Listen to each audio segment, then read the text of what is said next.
It is Tuesday, November 4th. It is time to get in the weeds. I'm Jeremy Lambert. That is SP3. And I don't know what we're talking about today, SP3, because I ain't talking about that Monday night program that happened in the world of wrestling last night. I know other things went on. How are you doing, SP3?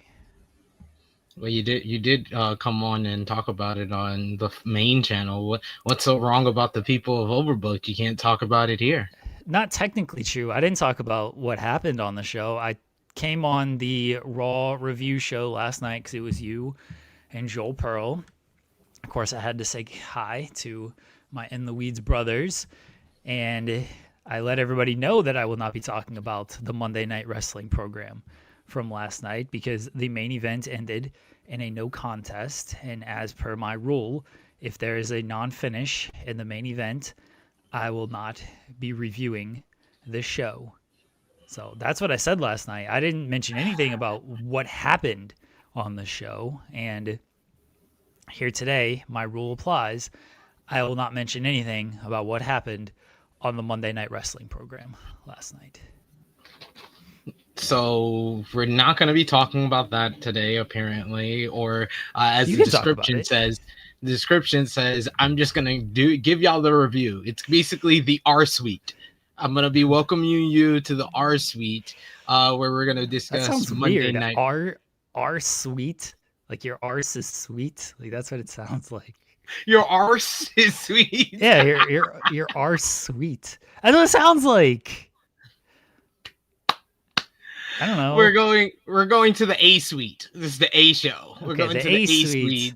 The A That suite that sounds a talking little about Monday better. Night Raw, which other than the finish to the show wasn't the worst episode of Monday Night Raw. It's just everything concerning the main event scene is a freaking mess on Monday Night Raw. And I understand why Jeremy doesn't want to talk about it. So we'll go to the A suite. We'll talk about Monday Night Raw today. We got some New Japan Pro Wrestling to discuss because I know Joel and Jeremy did not do that. I tend to miss their Monday shows, but I'm fairly certain they did not talk about New Yeah, Japan Pro Joel. Wrestling on Yeah, yesterday's Joel show. doesn't talk about the New Japan. I don't think he's ever watched a New Japan show in his life. So he Yeah, does. yeah, I'm pretty sure of that. I'm pretty sure of that as well. So we discussed that setup for Wrestle Kingdom, and we asked the question, what the hell is New Japan going to do to give us a Tanahashi opponent? Because that was a big, glaring miss to the point that Tanahashi on this morning's Wrestle Kingdom press conference, like, please wait a little longer. So we'll talk about that today. We There's other stuff going on in wrestling I wanted to discuss. I forget what I wanted to bring up. Eh. Oh yeah, they did announce that Stardom is going to be represented at the Tokyo Dome. They had their show over the weekend. I did not watch that, so we'll probably talk more about that on Thursday. CMLL, I didn't see their Halloween show, so I'm disappointed about that because that's on the higher tier that I'm not willing to pay the extra $10 for. But for anyone who thinks that wrestling has not been great in 2025, I give you CMLL. CMLL is great. You should watch it. But we're going to discuss all of that in the wrestling world. We'll probably discuss some other things. Have you caught up on the challenge yet? No, I'm so far This behind. guy's awful. I I'm still owe so behind. I finally owe the people a review of Peacemaker because I never gave them that. I said I would do that on the show, so I will give them a Peacemaker review. I just did it on True Hill Heat Sports and Entertainment, so I'm not taking away from my loyal supporters over there by talking about it here. So we'll talk about that today. But yeah, I was just giving y'all a long rundown. Remember to like this video, drop a thumbs up on the video, share this video with all your wrestling fans, friends, and family. Helps us out so much. Get the fireworks going on, Jeremy. Let the people know this is a party going on here. You can sound off in the comment section if you're watching us on demand. If you're watching us live, you can sound off in the live chat. Interact with us. If you want to be a part of the XP1, send a super chat donation. Show your support to In the Weeds. And show your support because the collection plate will be going around in a minute here. Jeremy, yes. Real quickly before that, because I don't want to interrupt that with more uh introduction stuff here. We do have later on, we'll save it for the end of the show, the Brian Alvarez cameo, burying Zeno Hour. We do have that. And we were mentioning stuff to like talk about and whatnot. I'm up on Atlanta. I haven't finished the whole thing yet. Obviously. Oh yes, Yeah. there was something TV show wise where I was like, man, there's something I need to bring up to Jeremy. And yes, I did want to, because I felt that you would be done with at least season 1 by now. Yes. I'm way past season 1. The last episode I watched, which was last night, which I've seen before, but because I've seen the first 2 seasons before. Granted, it's been since they aired. Can I take a guess? Yeah. You already know. Teddy Perkins. Teddy Perkins was the episode I watched last night. So that's where I'm at in my rewatch. I've rewatched last first watch. Season 2, episode 6? 4 or 6? Okay, Yeah, so you've already seen 6. you. People always talk about Teddy Perkins, but my favorite episode of Are you going to say the same? And Jimmy's favorite episode ever when we rewatched it, the barbershop. Bibby, yes. I was going to say the same thing. I was going, because I watched those back to back last night. Those are the 2 episodes I watched last night. And I was literally going to say, people talk about Teddy Perkins and how great it is. I was going to say, you know what? I think the Bibby episode is just as good as Teddy Perkins. Better. It's better than the Teddy Perkins episode. It's the funniest episode of Atlanta ever. Bibby might, like me and Jimmy talk about it all the time. Bibby might be the greatest one-off character in a comedy show. I was dying when they go to the house and he does the kid's haircut and everything. And he's like, why has he got a cape on? He's like, I don't know. He's a magician. What do you want me to say? I was dying on that. Dude, Bibby is hilarious. When he went over the day when he was like, I took you to that restaurant. We hit that Asian. We hit the Asian from behind. From the back. How you upset at me for? I was dying at that. That dude was hilarious. I'm very upset to probably know. I assume he doesn't return in any of the later seasons. He's the greatest one-off character. He should. Ever. Yeah. Just an amazing episode. So I'm glad we're on the same page there, because yes, I was gonna come on here and say the Bibby episode is just as good, if not better, than the Teddy Perkins episode. I understand why people remember the Teddy Perkins episode so much, because Teddy Perkins is a very memorable character, but Bibby is just as good. It's absolutely hilarious.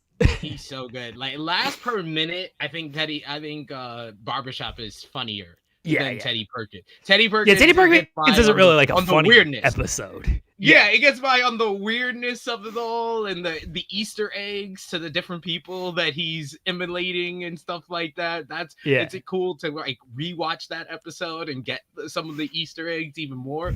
But like, the Barbershop episode, I still remember. I talk about it, like I'll talk about it out of nowhere. You bring up Atlanta, you bring up season 2, I'm bringing up Barbershop. Barbershop is where it's at.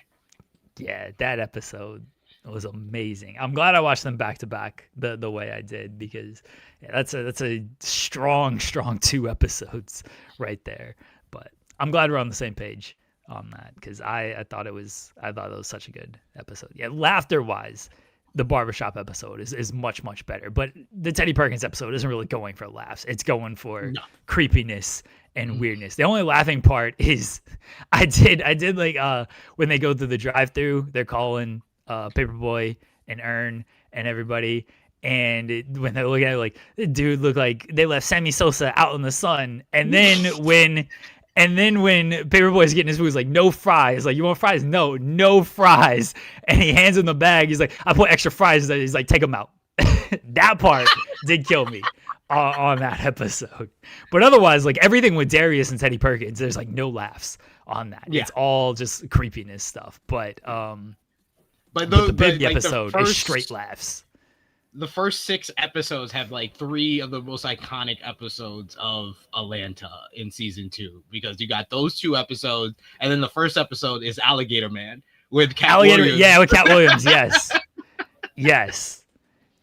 Yeah, anything Cat Williams then is great. But Alligator Man is also very good. I had a dream about an alligator that night too, so that wasn't great. No relation. No. No, it was definitely related because I had just watched that episode and then I fell asleep and then I had a dream an alligator tried to bite my arm off. So it had to be because I just watched that episode because I didn't have anything to do with alligators before that. But no, that's a great episode as well. Yeah, Alligator Man with Cat Williams. Matthew, we're talking about Atlanta. Written, directed, produced by Donald Glover, who other people might know as Childish Gambino. It's all the episodes are on Hulu. It ran for 4 seasons, so that's my television rewatch that I'm going through now after going through Breaking Bad, the Breaking Bad universe with Better Call Saul. SP3 that's like one of my mentioned favorite TV shows ever. One of my favorite TV shows ever, Atlanta. Yeah, as I was winding down my Better Call Saul go through, I needed a new show to watch, and SP3 mentioned Atlanta. And that's a show I'd watched the first 2 seasons of, but then didn't get to season 3 and 4. Life changes. Like, they had a pause because of COVID and everything as well. So I just never circled back to watch it. And SP3 told me, like, yeah, you gotta go. I was like, yep, that's a good shout, because I did enjoy the first 2 seasons. Paul Jar finisher saying, what is the story with that Teddy Perkins one? I've heard stuff, but I don't know about it. Like, you just gotta watch it. I can't like explain Teddy Perkins, you know what I mean? Because I tried to. Okay, can you hear me? I don't know what SP3 is. His system is going haywire here. Give me a thumbs up if you can hear me. All right, I don't think you can hear me at all. SP3 might need to restart his system. I know you can hear me, Paul Jar finisher. SP3 can't hear me. As long as the chat can hear me, I might just start talking. So the story with Teddy Perkins, I don't want to. Okay, yeah, SP3's gone. The story with Teddy Perkins is you just gotta watch it. Like, I tried to tell my wife about this yesterday because she knows that I'm rewatching the show, and she's like, "Oh, how's your rewatch going and everything?" I was like, "It's good. I just watched the infamous Teddy Perkins episode last night," and she's like, "I don't know what that is. I've never heard of this." And so I showed her a picture of Teddy Perkins. She's like, "No, I don't think I've really like seen this person." Some people use it as like a meme. Some people use it as like a diss. Like, this dude looks like Teddy Perkins. So I thought maybe she had seen it. It's based on, Paul Jar Finisher is asking, is it based on a real person or something? It's kind of based on multiple real people. If you watch it, like, you'll see sort of who it's based on. It's not based on like a specific. It's kind of based on a specific person. Again, if you watch it, you'll know. But it's also based on multiple people. Can you hear me now, SP3? Yes, I can hear you now. I don't know what happened to my headphones for a minute there. I just saw your mouth moving. I'm just like, why can't I hear you? So Paul Jar Finisher was asking about Teddy Perkins and asking if it's based on a real person. I was saying that you can't really explain Teddy Perkins. You kind of just like gotta watch the episode. Yeah. And it is, you can tell who it's based on. I think it's based on multiple people, but you can tell the main inspiration of it. And yeah, if you watch it, you'll know. It is something that you can kind of watch it singular. Like, you don't really need to know the history of the show. You don't need to know like what's happening in the Atlanta universe to understand that episode, because it is kind of a standalone episode, all told.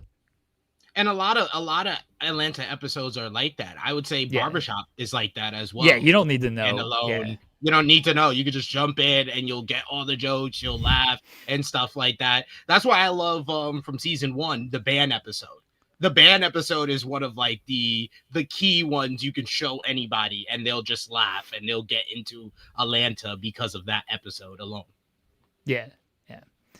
So you don't like, it's better to rewatch all through because I just prefer shows like that. But that it is certainly a show where you can kind of into a random episode and not feel like you've missed a ton of stuff. So yeah, you can watch the Teddy Perkins episode as a standalone, and you're not going to miss like, oh, what is this stuff about here? Oh yeah, watch it. Yeah, I'm pretty sure it's episode 6 in season 2.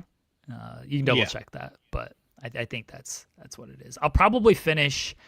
I don't know if I'll finish season 2 tonight because OKC doesn't play till 11. And you have like 5 more episodes. Is it? I thought it was like 10 episodes. Yeah, they're only like 11 episodes in season 2. Is it 11? 2. Okay. Yeah. That's fair. Yeah, but the Thunder play at 11 tonight, and the Avs play at 9:30. I just probably won't have a ton of time. Like I'll hopefully get like one episode in tonight, but it's a late. I don't know why OKC's playing at 11. It's a dumb coast to Yeah, coast thing. Let's start the game at 11 they o'clock. starting at 11? This is what they've been doing for the Tuesday night games on NBC. It's like NBC coast to coast, and so they start one game at 8 and one game at 11, and no sports league does that. 10:30 is like the cutoff time to that start. Is the latest a game will start. Yeah, but it's 11 for. They did this last week as well, and people are like, "Is this legit? You know, is this a real thing?" And yes, it is. So I'll be up late tonight watching Thunder game. Speaking of teams from LA, SP3, do you have anything to say about another team in LA? Well, it's time, ladies and gentlemen. It's time for your sermon. November the 4th, 2025. I'm wearing purple. It is not a Lakers shirt, but I decided to get in the theme because we are talking about that purple and gold team. And yes, we are talking about the Los Angeles Lakers. And look at me with egg on my face for not being a believer. Because Jeremy, he came on the Fightful Raw post show, and he's like, I don't know if you're gonna do a sermon again, because I was like, I said it myself. I was like, it feels like the NBA gods is working against us, giving us the second of a back-to-back on a Monday, and knowing that we're gonna do this show on a Tuesday. You are taking away the ability, the conviction that I will have in giving the people the sermon that they ask for. You ask for a sermon, I give it to you, because all we are going to talk about today is motivation. Because when you're motivated, you can accomplish so much, like the Los Angeles Lakers of last night, ladies and gentlemen, because I have some good news for you. The Los Angeles Lakers did a case of some load management last night. They sat Luka Doncic, who is on the run of a lifetime. We're going to discuss him when we get to our verse of this week, but don't worry. They sat down Austin Reeves, who is having the breakout season, who is the most improved player. You know, we're going to talk about him as well when we get to the verse of this week as well. But without the two best players on the team, without LeBron James, who is an old man who's got sciatica, he's got cataracts, and I think he can't walk today. But without all of those people dominating 29-10 against his old team, because Jeremy said he didn't believe. But the stock is going up. I was thinking about selling after game 1, but I didn't. I asked a question if I should sell stock, but I believed in dominating, and 29-10 he gave us last night. And Rui.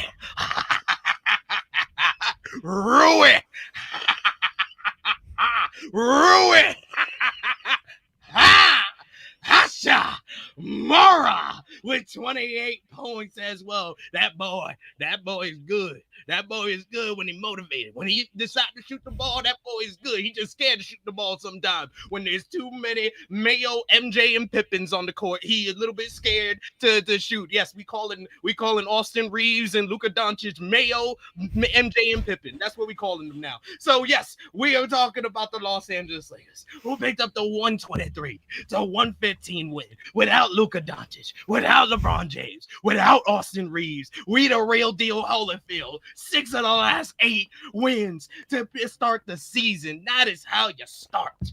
But, ladies and gentlemen, we got to talk about what people are calling the Mayo, MJ, and Pippen. what people are calling Trailer Park LeBron and D Wade, what people are calling the Snow Ballers, Austin Reeves and Luka Doncic. And we talk about Isaiah 41:10. Isaiah verse 41, chapter 10. He said, so do not fear, for I am with you. Do not dismayed, for I am your God. I will strengthen you and help you. I will uphold you with my righteousness, because God doesn't need to be there to motivate you, just like Mayo, MJ, and Pippen, just like Trailer Park LeBron and D Wade, just like the Snowballers, Reeves and Doncic, Austin 316 Reeves and Luka Doncic. Yes, we talking about those guys. They brought the power. They brought the righteousness, and without their presence, they still, Los Angeles Lakers, picked up a win last night. But Luka Doncic, oh my God, Luka Doncic. What is the history that is being made before our eyes? We got to talk about it, because you're not going to see, some people don't get to see miracles before their eyes. Some people don't get to see an eagle hugging a human being. No. You see how I'm bringing everything together. I'm bringing in a Peacemaker review into my sermon. There you go. But sometimes people don't understand that you're seeing miracles. You're seeing things that you're not supposed to see. And what we have seen from Luka Doncic is a start to the season unlike any other. 165 points to start off a regular season. The most points scored to start off a regular season since Wilt Chamberlain. Wilt Chamberlain. We haven't seen someone start the season like this since Wilt Chamberlain. We gotta put some respect on this man's name. I don't think we respected him enough. And when he doesn't drop 40, he drops a triple-double. This is what this man does. He's coming motivated. He's playing the passing lane. He's getting steals. He's on defense. This man has reformed himself. He felt the power. He felt all the pressure that has been brought on him wearing the purple and gold. And he has risen to the occasion to start this season. And Austin Reeves, y'all know, if y'all been watching FMC, if y'all been watching Fightful Overbook, y'all know I've been on this Austin Reeves bandwagon for a very long time. For a very long time. I've been the captain of this ship. So y'all better believe, or y'all gonna get run down by the ship. Yes, y'all gonna get run down by the ship. You're just swimming. You're like a seagull, or flying in the air, and then you just get smacked by a plane. That's you. If you don't get on this bandwagon for Austin Reeves, you're the seagull. But you gotta believe. Motivation, belief. Uphold the righteousness, even when the gods aren't there. Ladies and gentlemen, that was your Laker sermon. Laker Nation, keep believing. Amen. In the name of that was a good win last night. The Son, the Kobe Bryant. Amen. That was a good win last night. I didn't expect them to win. Their top three players were out. Portland just beat them the other day as well. You know, I know you're a big believer in Portland. I think they're a little up and down, but it was a good win. Like, hey, look, dominating, played great. I'm still not buying into him as the guy there, especially once LeBron comes back and starts to hate him. But JJ Redick's got him playing hard. Luka's playing outstanding. Austin Reeves is playing outstanding. They're playing great. I can't say anything bad about the way they're playing right now. It's a long season. We'll see, but they're off to a good start. I'm going to say it. My hot take for this week, the Lakers have the greatest collection of white basketball players since the 1980s Boston Celtics. Was there another white player on that Mavericks team with Nash and Dirk? Sean Bradley. Yeah, Sean Bradley isn't quite. I mean, Sean Bradley and Sean Bradley, Jake LaRavia. LaRavia, Yeah, it's not a little that. similar. It's pretty comparable. Luca, Yeah. Dirk, Steve Nash, Austin Reeves to start this season. Like, yeah, come on. That's close. Like, hey, look, I love the Steve Nash and Dirk Nowitzki Mavs. They didn't do anything, but I still love that team. Me too. I love them. That's what made me discover Nash and Dirk was that team. That what was it? The 2001 team that beat Utah Jazz in the first round. Like, that was my first time where I was like, oh, that Dirk Nowitzki guy, he's actually pretty good. Yeah, Steve Nash was the guy who got me back into basketball after the Jordan years, because I stopped watching after the Jordan years for the most part. I check out a game every now and then, but then once I saw Steve Nash play, I was like, oh, this guy, he's pretty good. He's pretty interesting, because I like pass first point guards, and that's exactly what Nash was. So Nash will always be one of my favorite, like, my team players. Like, so yeah, I love Steve Nash, and Dirk was fantastic. So I think that's about the only team that might have a case against this current Lakers white trio that they have. Like, the Lakers are playing great. More power to them. You know, it's been a up and down start for other teams in the league. I don't think you can determine anything until game 24, 25. That's typically where I'm like, all right, that's where we know what these teams really are. Because you get to 24, 25. That's about like mid-December, give or take, late December. And that's when I think you start to realize who's good, who's bad, and who is kind of showing up. Yeah, look, JJ Redick, I'll give him all the credit. He's been coaching really well this year. Guys are motivated. Guys are playing well. Like, he's doing well. Good on the Lakers. Coaching them up. Yeah. I mean, they're not undefeated. There's only one team that's undefeated, but the Lakers are playing well. I mean, it's only the team that I predicted was going to win the championship. Yeah. That you didn't predict was going to win the championship. I don't pick my teams. You know that. This isn't That's fair. That's very fair. Yeah, this is not I don't believe in my team. I didn't pick them to win. I fundamentally cannot pick my teams to win a championship. Even if I do believe, even if I know we're in for like a good season, obviously, like, I know the Thunder are in for a good season. We're the champs. We brought back the same roster. We're going to have a good year. I fundamentally just cannot pick my teams. Last year, despite my demeanor throughout the entire playoffs, obviously I knew that team was very good and had championship aspirations. I can't pick my teams. I can't do it. So fair enough.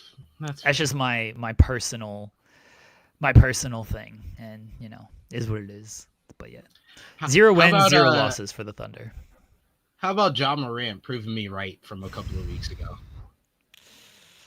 That's a tough one. I think that might be my greatest call. And us talking about NBA and how quickly we get something like that to happen, that's just like, oh, SP3 was actually onto something. That's a tough one. I don't know what it is with him. And there's a lot of stuff with him. But man, he was supposed to be like the guy in not only at Memphis, but even kind of the league with his athleticism, his highlight reel plays. He was pegged as one of the next faces of the league. It was supposed to be him, Zion, and Anthony Edwards. Yeah. Yeah, and he had great highlight reel plays. The Grizzlies were good. They were a 2 seed for a couple straight years and everything. Like, they were good. They're not worried about any team in the West. I do think I'm not a full on Ja hater. I'm not a full on Memphis hater or anything like that. I do think he spoke a little too much for somebody who hadn't accomplished anything. And that is always a little like, all right, what are you doing? They took shots at OKC. At least their fan base did, because OKC did the team post-game interviews and, rally around each other. And Memphis fans like, oh, Memphis started this first. Like, they're just copying what Memphis did and everything. It's like, yeah, maybe, but I don't know. Why is this a big deal? Why are you hating on this? Yeah. Ja saying, I'm good in the West. We're good out here. It's like, all right, you got to win a playoff game, dude. You gotta win a playoff series. They won playoff games, but like you gotta win a playoff series, man. We had OKC figured out last year. It's like you guys were down 2-0 and got smoked in those first 2 games. Maybe you would have won game 3. Okay. You aren't winning that series. You were not winning that series at all. I don't care if Ja was healthy. I will say game 7 against Indiana could have gone either way. If Halliburton doesn't get hurt, I fully concede that. Yeah. If Ja doesn't get hurt in game 3, OKC in 5 at the most. Memphis wasn't winning that series. Yeah. No, that's all it would be. They were not close to beating them. They just talk way too much. I didn't like them when they were talking all that mess when they were on top. I don't like the fact that they weren't even on top. Well, they were at the top of the West. They were 2. They were 2 seed. They were at top of the West. They were feeling themselves, but they took that way too much to the head. They took it. It made them have a big ego and made them so cocky, and that's what started Ja with his off the court shenanigans as well, because he felt like he was untouchable. He was talking so much stuff, and he was starting to believe it. That's what caused all this mess to me. But Memphis, I think, it's a lost cause. I don't see them making the playoffs this year. I think they are gonna be probably one of the key players in this year's trade deadline, because they do have a lot of pieces if they do want to start the rebuild process now. You got to win a playoff series before you can start talking. Okay, at least one playoff series before you can start talking. OKC was they ran into those 2023 Lakers. Yeah, that's true. I mean, OKC was the 1 seed 2 years ago. They beat the Pelicans in the first round. They didn't talk, but people, discredited them because they lost to the Mavericks in the next round. It's like, oh, fraud team, blah, blah, blah. OKC didn't even say anything after that. And then they won the title the following year. Memphis didn't even win a first round series as a higher seed. Come on. You can't talk that when you haven't won a single playoff series. I'm sorry. Sure. You just can't. And yet, look, they traded Desmond Bane, and I understand why they did it. They tried to get a little bit deeper. I don't know what Bane... I mean, I do know what Bane's role was going to be on that team, but Bane... They just didn't. I guess they just didn't see it with him.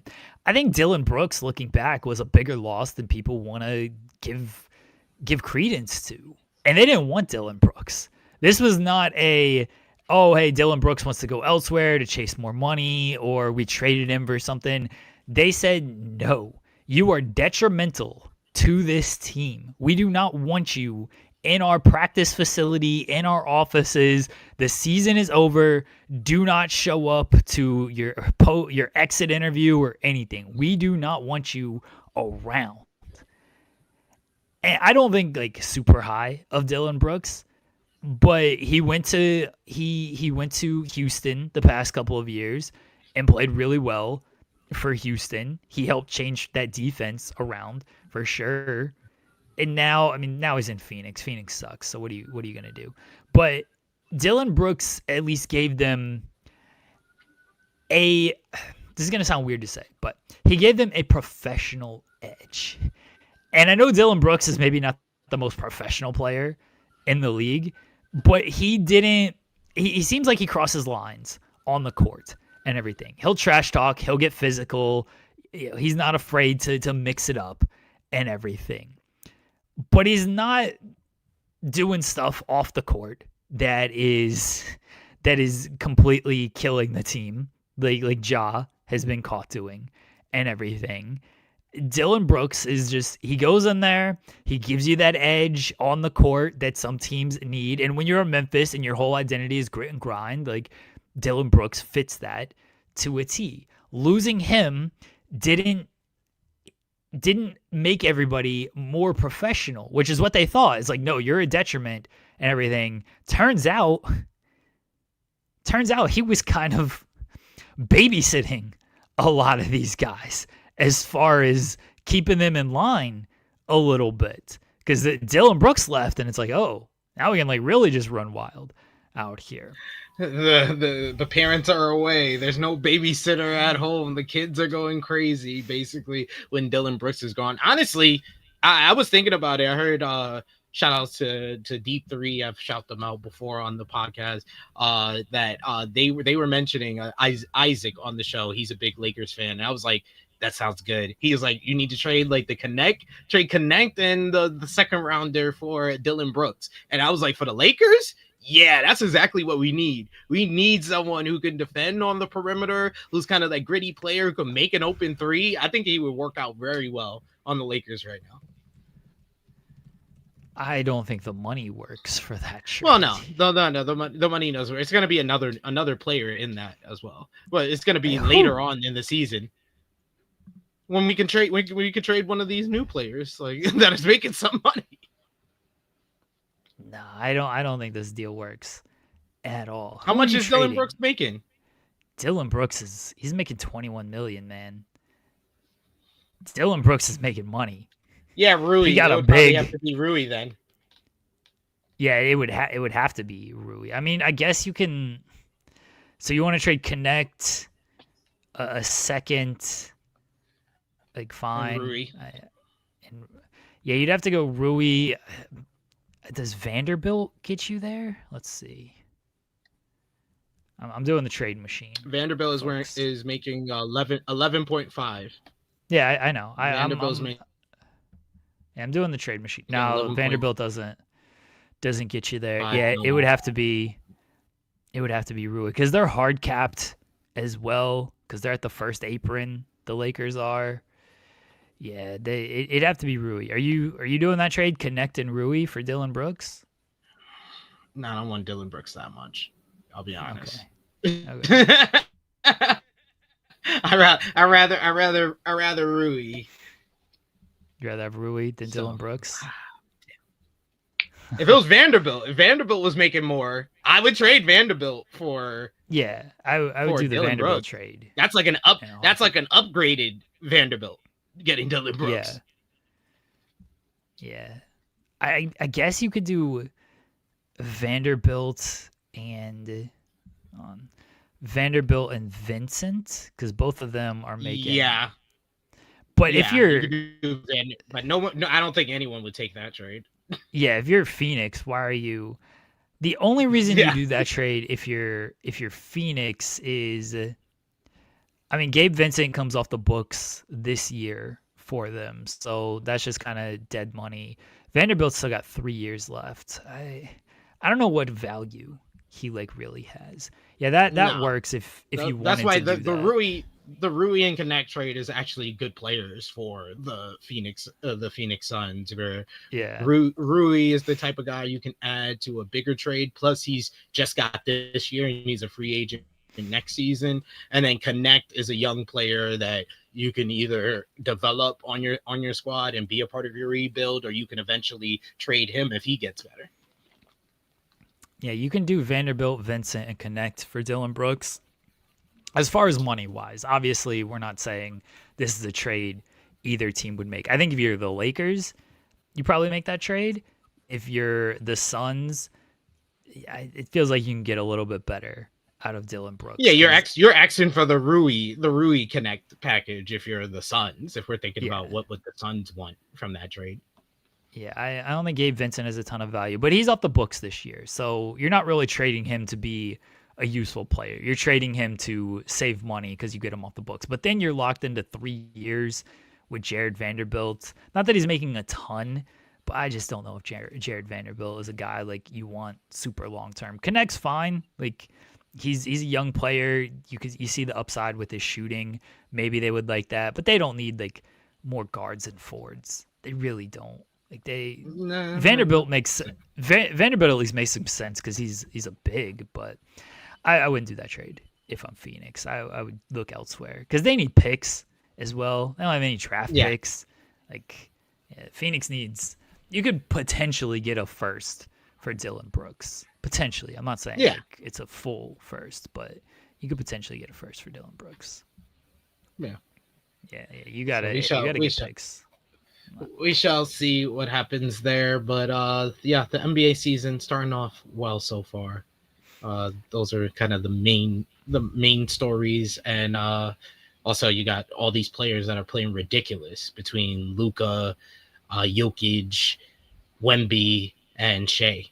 Those four players are just like head and shoulders above everybody else, as like just putting up ridiculous numbers. 9 points for Wemby against Miami. Yeah, that was surprising. That was a rough one. And I put a bet on that one. Damn it, Wemby, you decided to not play, not score any points. Yeah, that was a tough one. Gordon sent a super chat saying, offering for the Church of the Lakers and the Latter-day Lucas Saints. Appreciate you, Gordon. That's really good. That's actually really good. Latter-day Lucas Saints. I like that. Oh, yeah, Giannis as well. Yeah, Giannis has been playing crazy. The Bucks have been a big surprise so far this season. My pal Sammer, his take after like 2 games into the season was Doc Rivers for Coach of the Year. And if they get a 3 seed, he could do it. I think Doc Rivers has a case because that's not a good team. That's not a good team on paper outside of Giannis. And if they somehow get a 3, even a 4 seed, like that, Doc Rivers might get knocked because he does have Giannis, but the rest of that team is not very good. And they beat the Warriors the other night without Giannis. Yeah. So he's got the guys playing well. I don't know if it's sustainable for them. I think Giannis is sustainable. I definitely think that. The Pacers gave him some trouble last night. If the Pacers could get like one player healthy, they'd be a much better team, but they can't keep anybody healthy, unfortunately for them. Yeah, Pacers fans booing Miles Turner was unnecessary.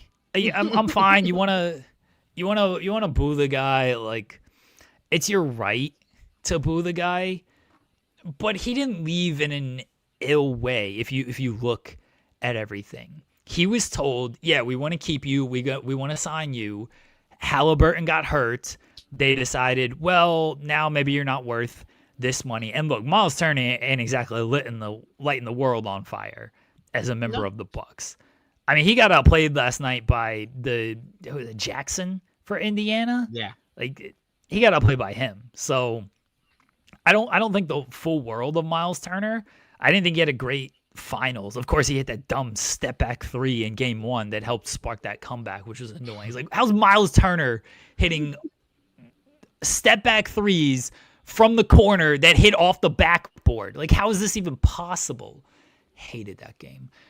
We still won the championship. You did. But I don't think the world of Miles Turner or anything. The Pacers didn't want to re-sign him after they said they wanted to re-sign him, but Halliburton's injury changed things. The Pacers were trying to trade him for years. Every year there was a Miles Turner trade rumor going back to like a decade. I don't even know he's been in the league that long. I remember when the Lakers had just gotten AD. That was one of the things that were said. The Lakers were going to try to get Miles Turner because AD really wanted to continue playing power forward. Or I think it was after we traded, because our championship team had all those centers when we had Dwight Howard and JaVale McGee, and then we traded all of them with the Westbrook whole thing. Stupid shit. And then Miles Turner was kind of in the conversation then to come to the Lakers. So yeah, I've heard several different Miles Turner pitches for trades to different organizations over the years. Yeah, Miles Turner has been in trade rumors for years. And that's not his fault. Like he just continued to play. But I do think Indiana fans booing him was not great. He played very hard for that team. He played on some bad Indiana teams. He was a good part of their good Indiana teams. It wasn't his decision to leave. He said he was going to be re-signed at a certain price. Halliburton got injured. Indiana decided, we're not going to re-sign you. He decided, okay, well, I'm going to take the money here. And then, again, the trade rumors were there for years. I do think there is some justification in booing him because he went to Milwaukee. Does he get booed if he goes to the Kings? You know? Like, I don't know if he gets booed if he goes to the Kings. You might be right. Yeah, you might be right, but still, it's still wrong. It feels like he more was getting booed because of the team he went to than his decision to leave. I still don't think it's a great reason to boo him based on everything. But you know, I agree. it's not like he was Kevin Durant out here going to the Warriors and leaving on his own in the manner that he did. That's a reason to boo a person. There you go. There you Miles go. Turner didn't play great last night, but Giannis hit the game-winning shot. Good on Giannis. He played great. Giannis has been great. Those 5 players have been ridiculous. And then on the other end of the spectrum, you got the Nets and the Pelicans, who are still winless. I didn't think the Pelicans were that bad. I had some hopes for them this season. That's an awful team. Like, I thought a healthy Zion would be like, okay, you know what, this team could do something.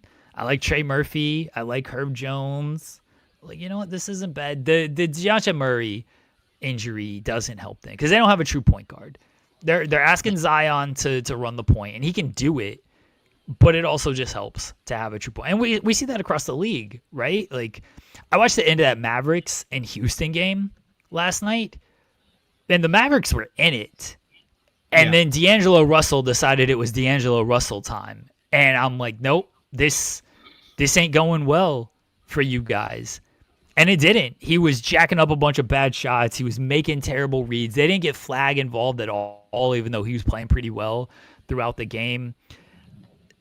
That's a team without an actual point guard. They're relying on D'Angelo Russell to be their point guard. I know Davis is hurt, but they weren't. It's not like they were yesterday, I think yesterday, wasn't it Christie that started at point guard, or was it Flag that started at point guard yesterday? I think they started. D'Angelo Russell's been coming off the bench, but he's playing the majority of the minutes. So even if he's coming off the bench, it's kind of whatever. Like, I look at Russell as their lead point guard. I don't look at anybody else. I don't care who starts. I look at it as Russell is their lead point guard. But yeah, that was a rough game to the end of it for the Mavericks, because anytime D'Angelo Russell wants to go full D'Angelo Russell, it typically doesn't end well. I think I said this the other week when OKC played the Mavs, and the Mavs made their big comeback and everything, and it was a 3-point game, and Russell's coming off the screen and he wants to take the 3 to tie it, and I'm like, please take this shot. I am not worried. If it goes in, more power to you, but like, I would, if Luka's taking that shot, if Kyrie's taking that shot, I'm like, all right, now we might be in a little bit of trouble here. D'Angelo Russell's I'm like, go for it. Go ahead. Take your 3. I'm not worried about you. If PJ Washington's taking that shot, I'm about to cry. But D'Angelo Russell taking that shot off a screen, I'm like, yeah, go ahead. More power to you if you make it. I ain't worried about it.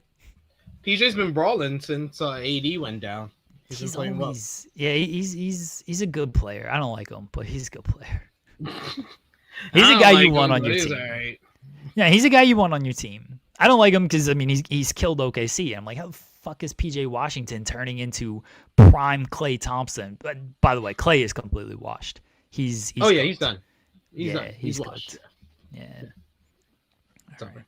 Now the Pelicans, the Pelicans are, Louis pointing it out, like, Pels are minus 28 per 100 without Zion. It's an awful But team. Shout out to the Utah Jazz. They've been playing much better than I thought they would. Yusuf Nurkic hitting game-winning shots in the year 2025. What? Someone else that we said was washed. He was cooked. And look at this guy. He kind of is, but... He is, but still, like, that is... More power to him. Yeah, more power to him that he's hitting game-winning shots. Like, I wouldn't have suspected that. But yeah, good on him, man. Good on him. Where do you think Ja gets traded to? What's an ideal spot for Ja Morant? I'm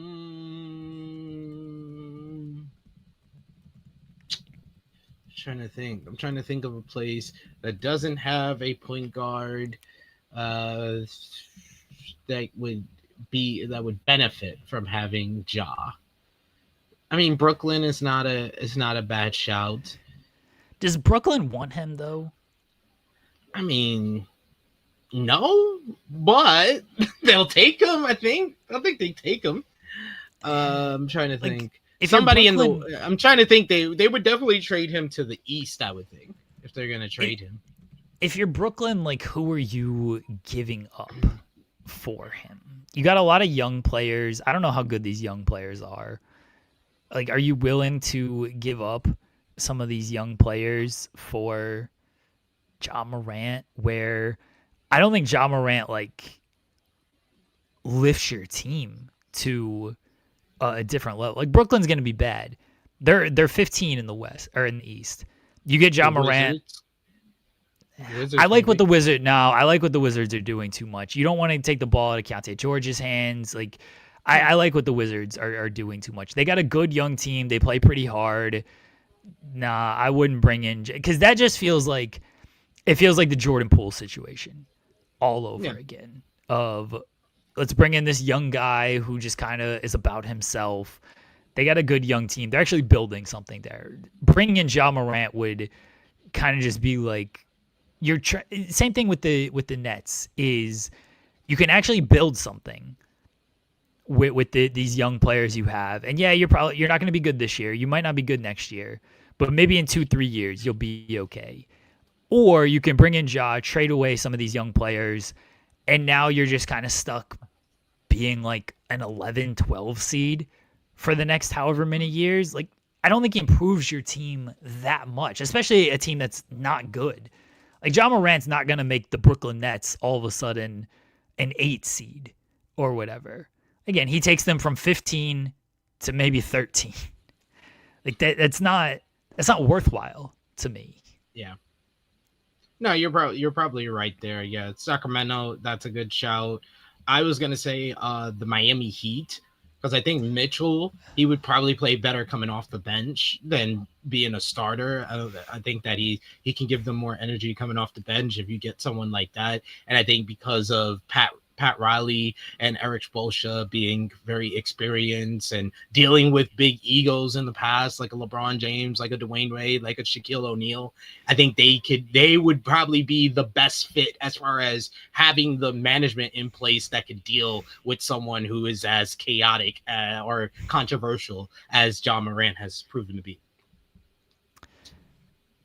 You go to Miami. Who's Miami giving up in this situation, though? I mean, they might have to give up Davion Mitchell. Because, probably. I don't know. I don't think they want to give up Jaime Jaquez. Maybe you want to give up Jaime. Maybe you want to give up Jovic, Nikola Jovic. He's kind of been up and down. Maybe they're willing to part with him. Wiggins is a good shout. Yeah. Wiggins has played well. They give up Wiggins but they'll give it. The whole reason he's playing well is for them to trade him. He's not playing well because he's a long-term fit for the Miami Heat. He's playing well so he can get a good trade to get the fuck up out of here. That's fair. That's fair. Yeah, Wiggins would probably be the most likely option there. I'll tell you the team I'm worried about him going to. I give up Terry Rozier. I tell you the team I'm most worried about him going to. Minnesota. Because I think he would be good in Minnesota. I don't know who they give up. I'd give up Julius Randle for him. You hate Julius Randle for some reason. I think I wouldn't do this if I'm Memphis, by the way. Because what are you doing with Julius Randle? You already have Jaren Jackson Jr. You're going to play Jaren Jackson Jr. and Julius Randle together with no point guard? That sounds terrible. So I wouldn't do this if I'm Memphis, mind you. But if I'm Minnesota, I at least try to find a way to do this. You pair Edwards with Ja, Gobert setting screens and everything. You got some good shooters.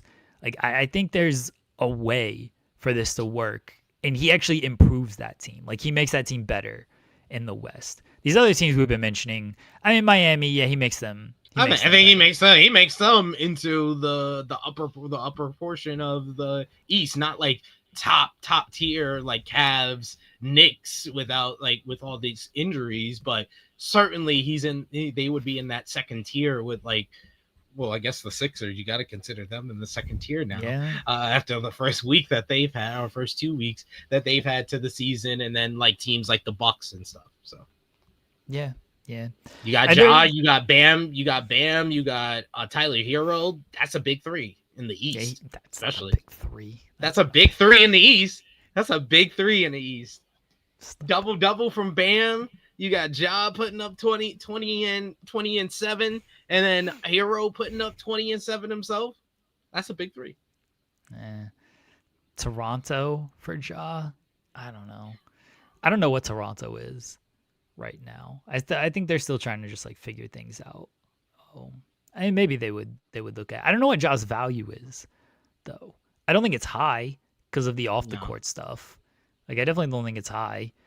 And then even on the court, not a great shooter, not a great defender. His athleticism has slipped. Like, he doesn't get to the rim like he used to. He's not the same player. That's what I said when we talked about. He's not the same player. He's only like 26. I know, but that year or that time that he was suspended, I haven't seen that same Ja before the suspension, since the suspension. I haven't seen it. I'm still waiting for him to show back up. Maybe he got lost in the suspension. I'm looking at his numbers this year. Do you know what he is shooting from 3 on 5 attempts per game? 5 attempts per game. He is a career, mind you. I'll take out this year for him. He is a career 31% shooter from 3. Do you know what he's shooting this year? 15. 15%. 15% on 5 attempts. You only make 1 at best. Not even. Yeah, that's what I said. That's why I said you only make 1 at best. At best is 1. Not even. That's on your best day shooting. Usually you're making none. 0.8. Yeah, he hasn't been good this year. He's at his lowest scoring output since his second season. His playmaking's not quite as good. Now, the Memphis doesn't have like a great team around him, but he's got to be better, and he's not. Obviously, there's a lot of internal drama there, like a lot of internal drama, and I'm sure that's affecting the way he's playing. But that's why he probably just needs some type of change of scenery. But if I'm another team, that's why you can lowball on this trade, because like, what am I really getting? I'm getting a guy that is mentally checked out right now, who hasn't played well. Yeah, you're hopeful that you turn it around. That's why you trade for him. Otherwise, don't trade for him. But you're also looking at, like, if we don't turn this around, we don't want to give up a whole lot to get him. Nobody wants to give up like a potential high draft pick, because this year's a good class too. Like, maybe you punt that draft pick down the road, but this is a good class for this draft. Everyone's talking about how loaded this draft is. You don't want to give up like a young player who can maybe be a championship piece on your team. Maybe not a leader, maybe not a star player, but you still need pieces to contribute on a team, you know? I don't know what his value is. I don't know who tries to make a trade for him. If I'm Memphis, though, I try to trade him. And I probably take what I can get at this point, because it's better to have him just gone and instead of that hanging over you than to continue to just like, oh, maybe he'll turn it around. Maybe we can work this out. Like, nah, I'd rather just get rid of him. And I know you're selling low at this point, but it feels like it's addition by subtraction by selling low. Yeah. We'll see what happens. We'll keep you posted on Ja Watch as it goes on, but he was suspended for 1 game because of his attitude during the Laker loss. Yeah, he missed a couple games ago. He was back last night. He played last night against the Pistons, and they were down big in that game. They started to rally. They came back, and then Cade Cunningham said, nah, we ain't doing this. Cade's been playing great this year. Cade's off to a good start. I'm excited to watch him to continue to develop. All right, do you want to talk New Japan, Hiroshi, Tanahashi, final homecoming, and matches being more official for Wrestle Kingdom? Yes, indeed. Tanahashi's final homecoming was on Sunday morning from Gifu. It was headlined by 2 big title matches. In the main event, there was Konosuke Takeshita defeating Hiroki Goto in what I thought was an excellent main event, hard-hitting, physical matchup. As the best description that I came up for it, I was like, it was a never open weight title match masquerading as an IWGP World Heavyweight Championship matchup because it was hard-hitting, a lot of physical strikes or big, like, loud strikes that echoed across the building. In the end, it was Takeshita who got the rising knee strike and then the raging fire to retain the title. And then post-match, he showed respect to Goto. He called out the locker room for his next challenger, and out came Yota Tsuji. Yes, if you've been watching in the Louise, I said this like 3 months ago when Takeshita won the G1. I was like, there's only one choice. There's only one choice to do at the Tokyo Dome. It's Takeshita and Tsuji. And yes, we got that. Tsuji came out after winning his matchup on the night, said that he was challenging Takeshita. Takeshita said, if you're really confident you can win, put up your global heavyweight championship. So the main event of Wrestle Kingdom this year is World Heavyweight Championship versus Global Heavyweight Championship. It's Konosuke Takeshita versus Yota Tsuji. They are 1-1 from last year's G1 Climax tournament. They faced twice and split those first two matches. So we find out who's the better band, who's going to walk out the double champion at Wrestle Kingdom. So it was a good choice by New Japan with that. Then you also had Tsuji versus Tanahashi, and what a lot of people are saying was the better match of the last two matches. I prefer Takeshita and Goto over that one, but I will say the storytelling and the emotion in this one was better than the main event matchup, because I love the commentary was tremendous during that matchup, telling the story about how a young Tsuji met Tanahashi, and Tanahashi gave him the inspiration to become a pro wrestler. Remembering when I first started watching New Japan, seeing a young Yota Tsuji as a young lion pounding on the apron for go Ace during all of his big time championship matches with Naito and Okada. So it came all full circle in this matchup and really felt like the passing of the torch moment that every retirement tour should have. That's what it felt like with Tsuji and Tanahashi here, and they busted out all the different moves. Tanahashi has a better spear than CM Punk, and Tsuji was able to fly and do the high fly float, but he missed in the end. In the end, though, he hit the Gene Blaster, picked up the win. I thought that was another great matchup on the show. I thought the post-match was probably the best moment on the show, with Tsuji thanking Tanahashi for all his guidance and giving him the inspiration.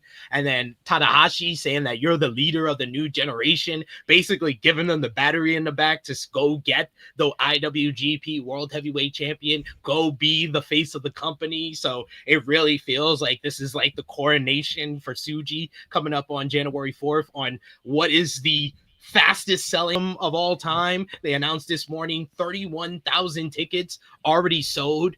The last time that New Japan Pro Wrestling had 40,000 in the Tokyo Dome was Kenny Omega versus Kazuchika Okada back at Wrestle Kingdom in 2017. I believe they were slightly down for the Jericho Omega the next year, but they had 40,000 in 2017. I recently watched that matchup, and that's what commentary said. So that was the last time that they had close to 40,000. I believe you. They had 40 for 2020. Okada and Ibushi. 2020, yeah. 2020. Yeah, I almost forgot that one. Almost forgot that one. You're right. You're actually right. Because I just did the article this morning of how many I did the ticket sale article, and I was like, oh, when was the last time they had over 30? And the last time they had over 30 was Naito and Okada, and then Okada, which was night 2. Yeah, night 2. That was night 2 in 2020. Yeah, they had over 30 for that one, but they had over 40 for night 1 with Okada and Ibushi. Yeah, I should have remembered that, because 2020 was the first. I was gonna go to Japan that year. I wanted to go to Japan, but I was my girl was pregnant at that time, so I was like, I can't go. And then yeah, that was one of the better Wrestle Kingdom shows, but I was supposed to go to that one, so I should have remembered. That was the one that had 40,000. But yeah, 2017 also had 40,000 with Omega and Okada. So this is going to be huge. So it should be the show where they coordinate the next top guy. So it makes sense that it's Tsuji and Takeshita. Post match, you also had, after Tsuji and Tanahashi had their moment, he left, and the hottest act in Japan, Yuto Ice, came out. He got a big pop. He basically challenged Tanahashi for this weekend in Anjo for New Japan Road.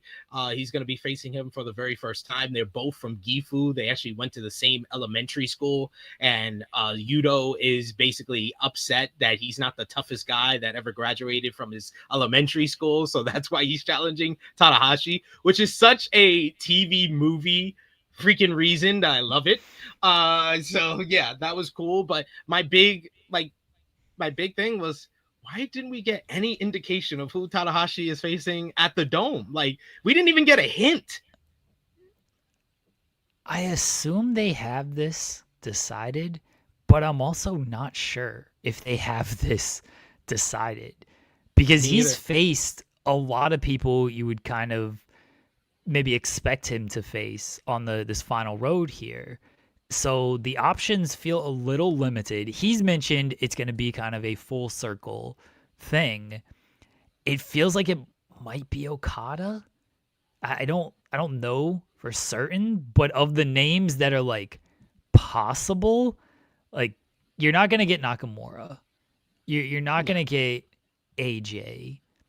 No. Okada is kind of the guy that makes the most sense, who is most likely available for this. Yes. Okada makes a lot of sense, and he is available. Naito makes a lot of sense, and he would be available. Shibata is a guy that would make a lot of sense, that might be available. But they did that in January, but they didn't have a finish, so maybe we could do like a stip on it that gives it a finish. Now that Shibata is a heel, you could kind of do the matchup without any issues, really, to me. As far as like the active roster, there's someone like a David Finlay who has a great story, because he was kind of one of Tanahashi's proteges when he was in the dojo. And the whole thing with Tsuji and Tanahashi, that match was set up because Tanahashi beat Tsuji in the G1 climax. And a lot of Tanahashi's final G1 was about him putting over the younger stars. But in particular, he actually got wins over two major young stars in Tsuji and Finlay. So Finlay's whole thing, his whole character the last 2 years has been about, you beat me, I want revenge. That's basically how all of his feuds start. You beat me in this tournament, now I want revenge. I want to avenge my loss. So that could be something you can go in that direction if you want to do something on the main, with the main roster. As far as the young guys, there's like Yuya Uemura, who had a really good matchup with Tanahashi in the G1. He would be a great guy if you wanted a, like a passing of the torch moment in his last matchup. Gabe Kidd had a great matchup with him on the Soul Tour. You can go back to that. He doesn't have like a ready-made matchup for the Tokyo Dome himself, Gabe Kidd. So he's a big star that you would want to put in that type of like big matchup. That's, is the big draw for this show. So we'll see what happens with those. So I think I'm going to quell expectations here. Not for Tanahashi's final opponent. You expect who you think. I don't think it'll be Gabe Kidd, by the way, because they kind of did that. No. They did their match on the final road. I like, that's a fine shout. I think this is going to be and this feels weird to say about a Wrestle Kingdom show. I think this is going to be a more limited Wrestle Kingdom, because it's back on TVSE, and so not live. I think they have more of a time constraint, though, even though it's not live. But I think they have a little bit more of a time constraint because of that. And the Tanahashi ceremony is probably going to be long. This is not a report. This is what I've heard from New Japan people. From what I've heard is they're scheduled to start the show in Japan at 4 p.m.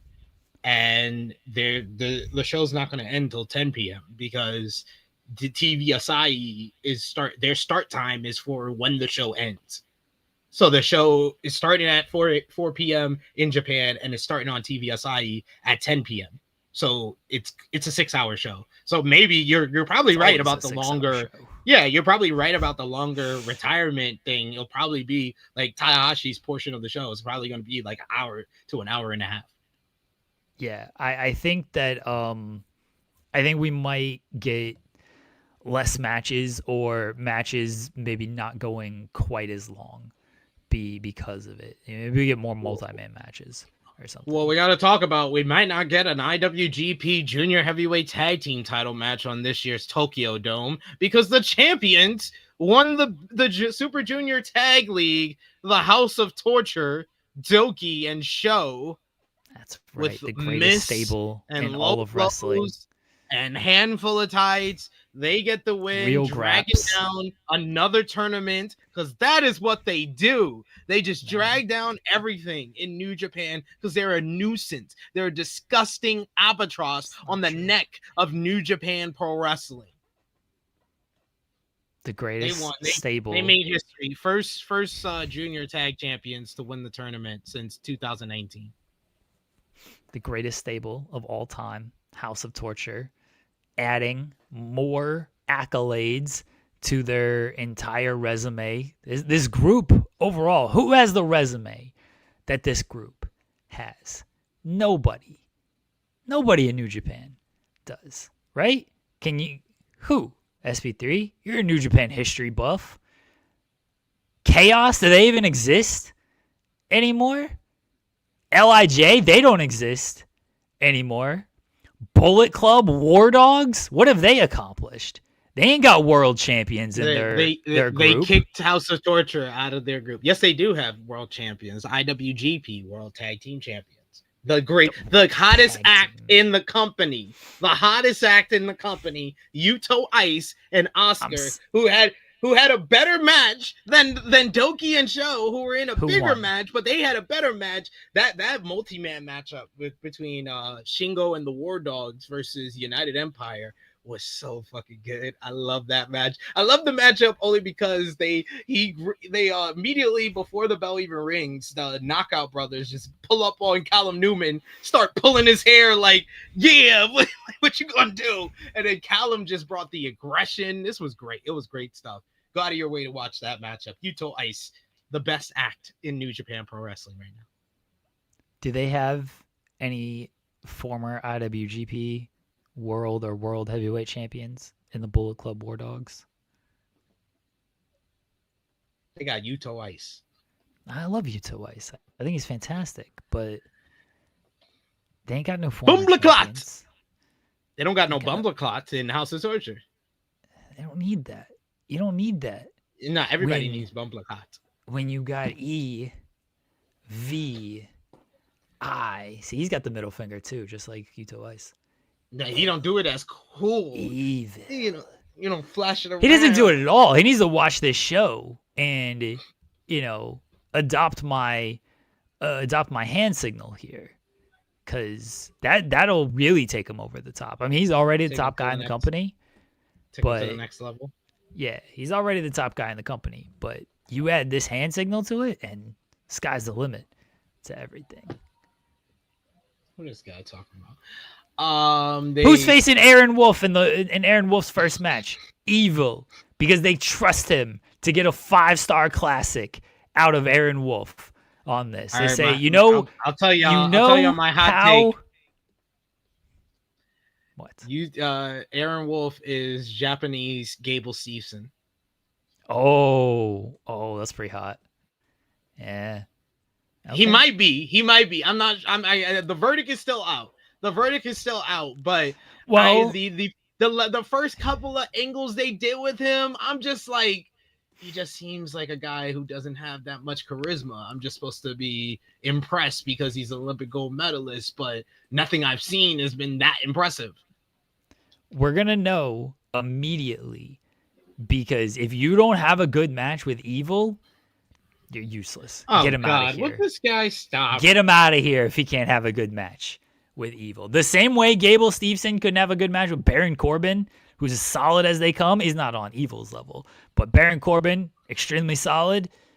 He didn't have a good match with Corbin. Get him out of here. You have a bad match with Evil. Get him out of here.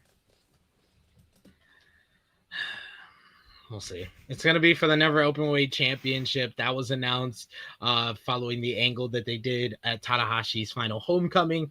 And then they announced this morning that Saya Kamatani will defend the NJPW Strong Women's Championship against Shuri, who will defend the IWGP Women's Champion. Yes, we will have a unified Women's Champion as part of the IWGP following Wrestle Kingdom this year. And Saya Kamatani and Shuri have had excellent, fantastic years. Saya Kamatani is in the running for Women's Wrestler of the Year. I know a lot of people who are just watching North America will say, oh, Io Sky, Mercedes Moné, Timeless Toni Storm. But if you're not having Saya Kamatani in your conversation, need to do your research, because she belongs right up there with those ladies. And Shuri's had a great year. She had that splendid matchup with Saray where she regained the IWGP Women's Championship. So I expect that match, especially if it gets time, it should be one of the best match on the show.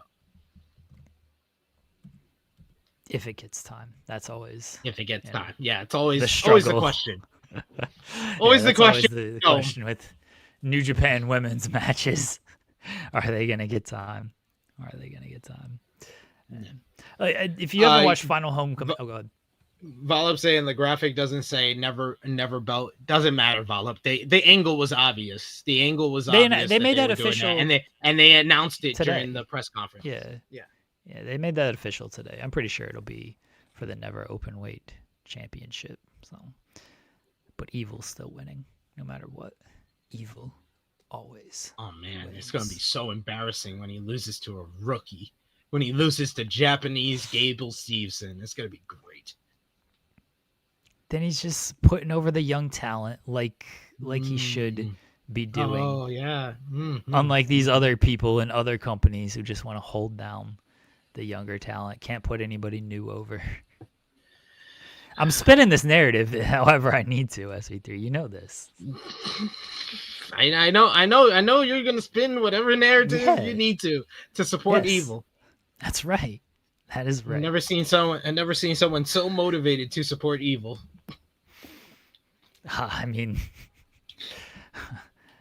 our president. Anyway. Yeah, I was about to say outside of like maybe Donald Trump. I don't know.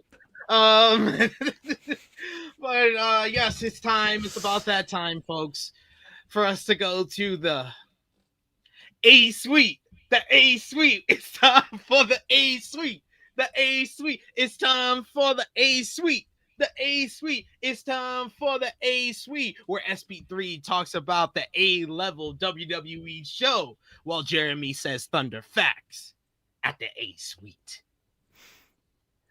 So A Suite time. It's time to talk about Monday Night Raw very quickly so you don't get too annoyed with the fact that only one person is talking about it. The show kicked off with the new World Heavyweight Champion, CM Punk. He's wearing a nice sweater, but he has a shirt underneath his sweater. Very weird when we found that out at the end of this promo, but he did have that.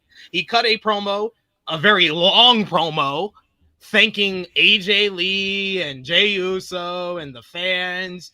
He talks about all the different challengers he might face, like AJ Styles. I was like, I want to see that. JD McDonough. I was like, I want to see that. Finn Balor. I was like, I want to see that. Sheamus. I want to see that. Braun Breaker, Bronson Reed. I was like, I've seen it, but I'll see it again. Those are fine. They should be in the title picture. He gave us all these great and beautiful options, said that he's going to be a fighting champion. Also, we can get the same fucking guy who got a shot like 3 months ago that nobody was asking for. Logan Paul is the one that interrupts here. Like most of us at home, CM Punk was like, no, please, God, no, get out of here. But Paul said, are you a man of your word? You said anybody. So looks like Punk's going to accept, but then the Vision comes out. Heyman isn't impressed by Logan Paul jumping the line. Logan Paul makes a great point and said, I got down here first. He said it was an open challenge. I was like, yeah. I was literally, when Logan Paul came out, I was like, where's the Vision? Why isn't the Vision in gorilla position ready to interrupt first? Why did somebody else beam them down to the ring? Do they actually care about the World Heavyweight Championship?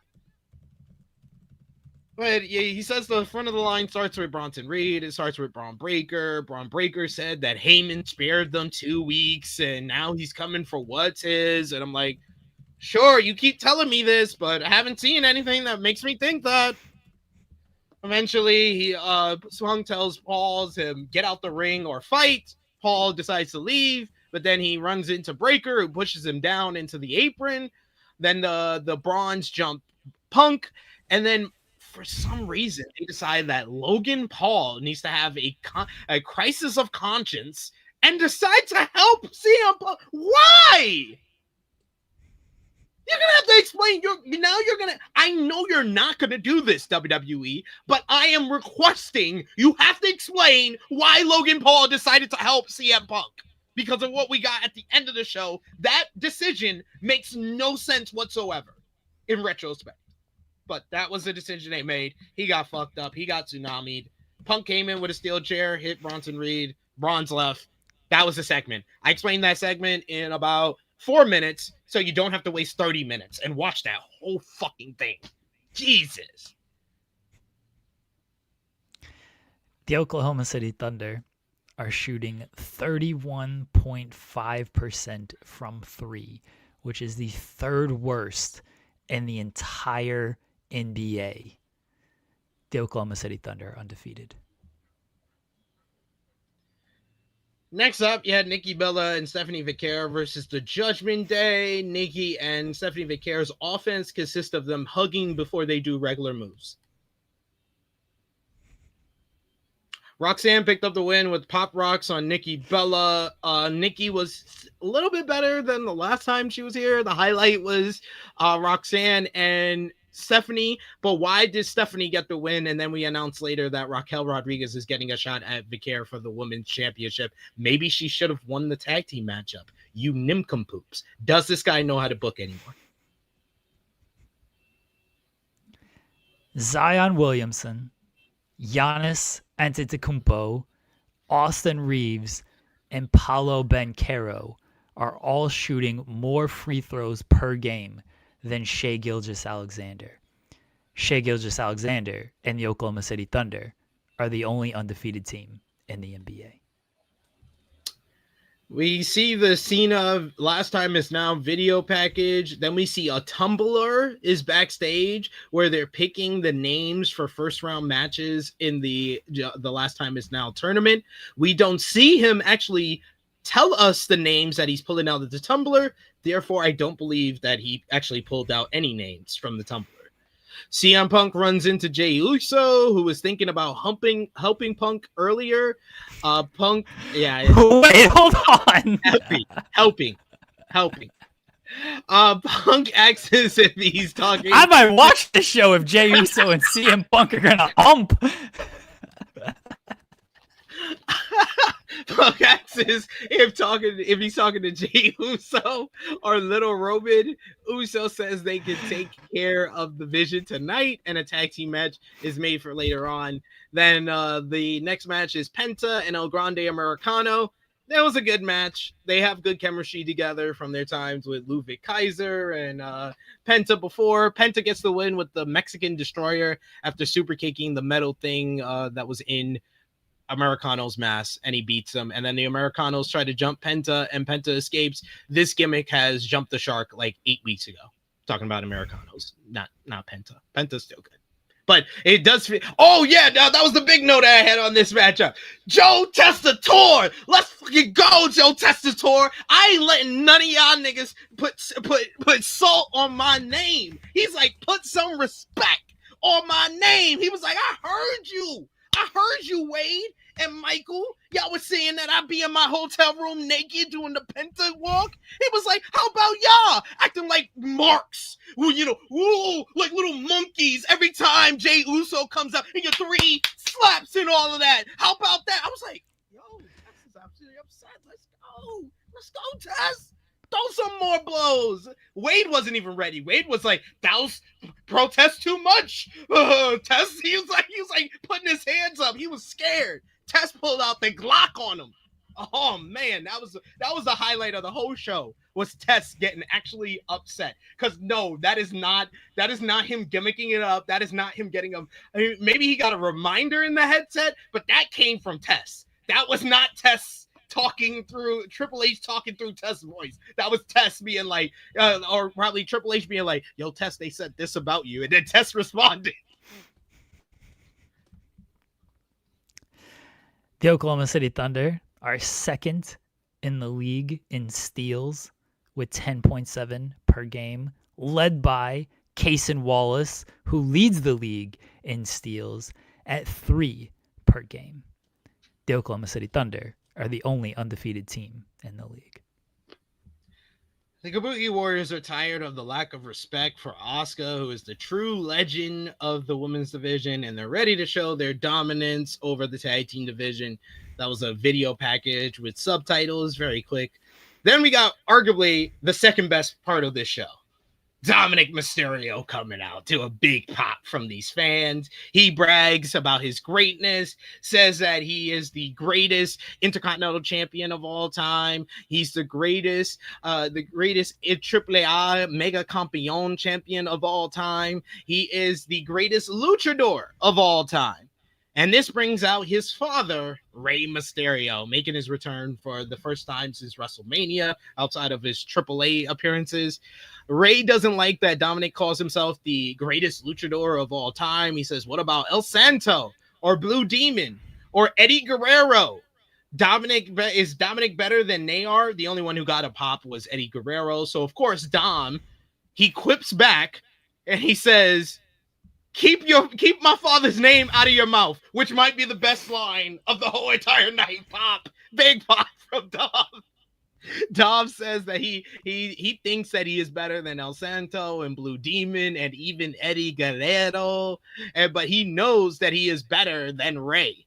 That's too far for Rey, who isn't going to let Dominic disrespect Lucha Libre. Rey isn't having this and wants to stand up for Lucha Libre, saying as long as he's around, Dominic will never be the greatest of all time. He'll never own this ring, and he'll never be the greatest Mysterio, which it kind of sets up Rey and Dom in their hometown of San Diego at Survivor Series. This was a great promo exchange. I thought that this was great because not only was both guys, their characters are believable. Their characters work in wrestling. It would work in a movie. It would work in TV. You have the cocky, very full of himself, narcissistic son who has been disrespectful to the father and the legacy of the family, with the father who is this valiant, legendary wrestling star, this hero amongst the fans, who's now standing up to his cocky son that he needs to put in his place. And they're doing it in the hometown with the mom and the sister in the front row. This writes itself, man. Just sign us up for this.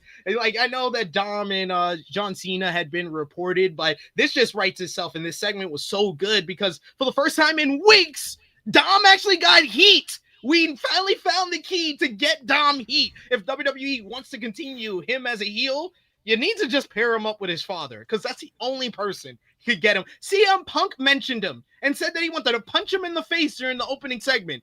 The fans were like, dirty dog, dirty dog. They don't care. Like, CM Punk, you're still trying to make believe that Dom's a heel? Dirty dog. Dirty dog. Dom is the most popular guy on this damn show, but if he's against his father, he comes off a little bit more like a nefarious heel, so he was able to get heat. Great segment. Shea Gilgeous-Alexander and Chet Holmgren are both averaging 1 steal and 1 block per game. The only pair of teammates who are averaging over 1 steal and 1 block per game for the Oklahoma City Thunder, who are the only undefeated team in the league.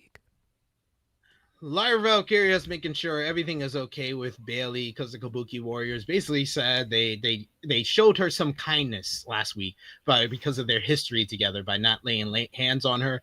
You can see that Bayley is actually thinking about that in her head, but they get on the same page before their matchup. Then we get the best part of the whole entire show.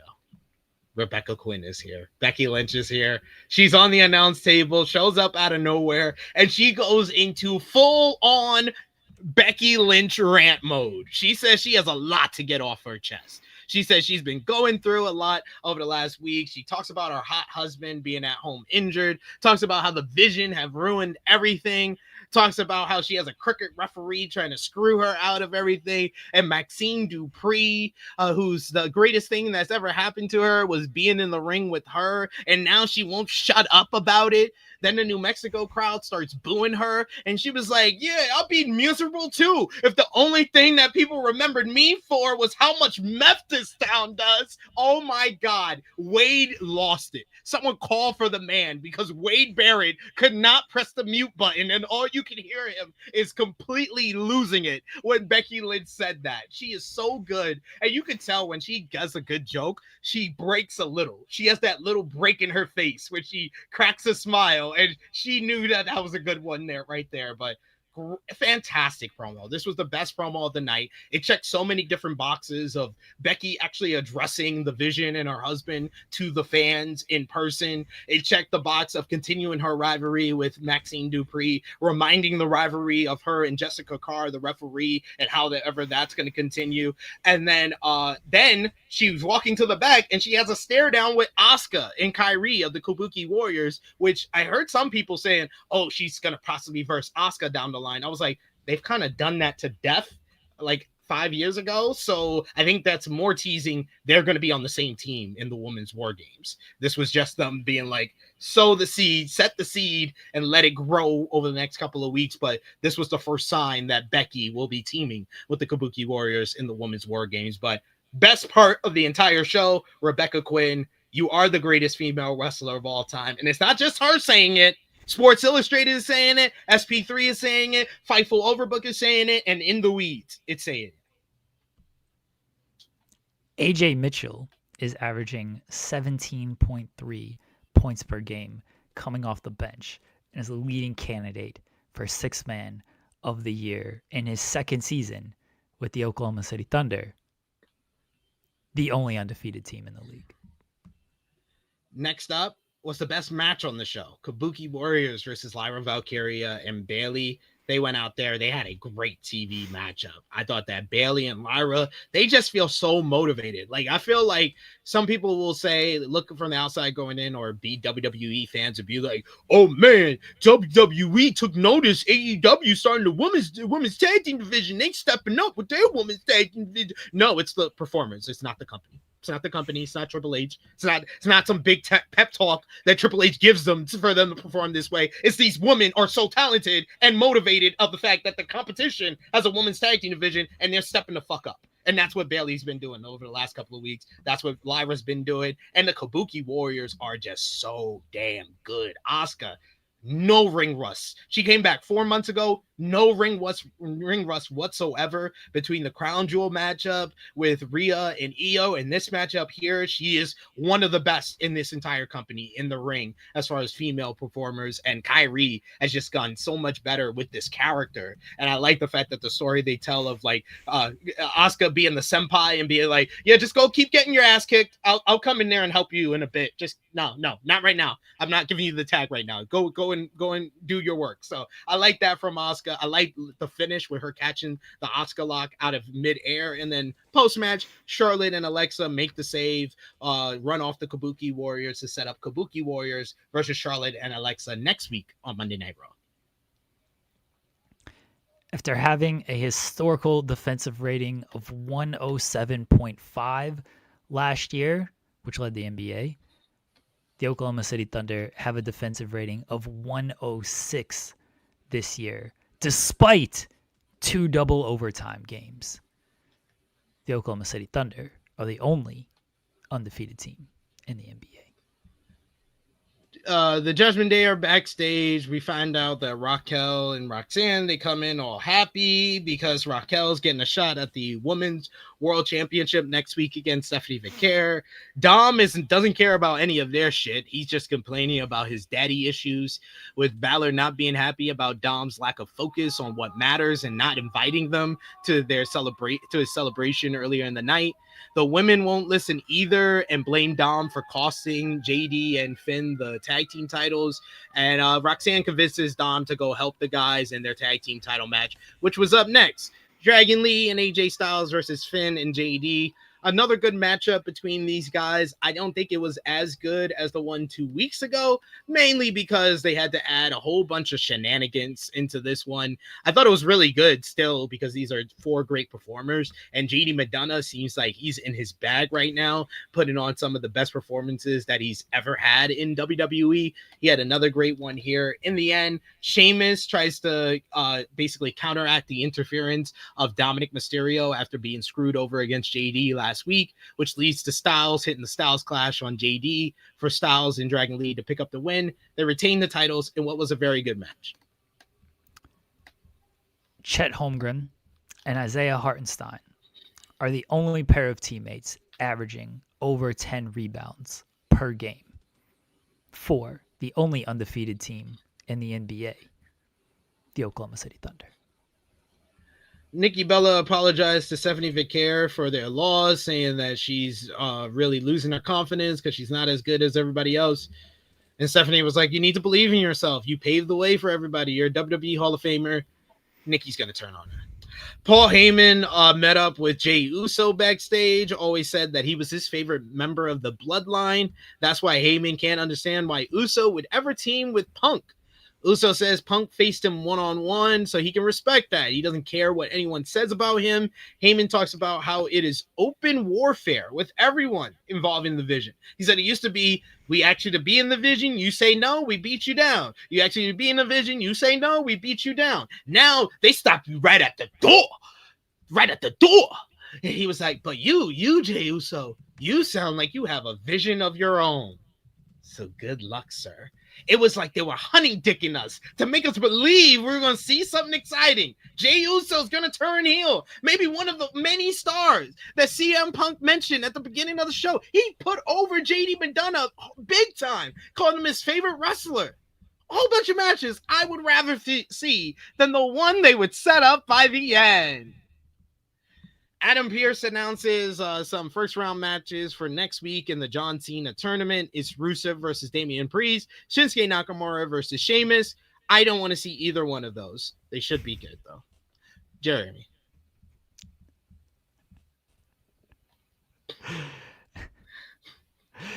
Jalen Williams has yet to play for the Oklahoma City Thunder. They are still the only undefeated team in the NBA.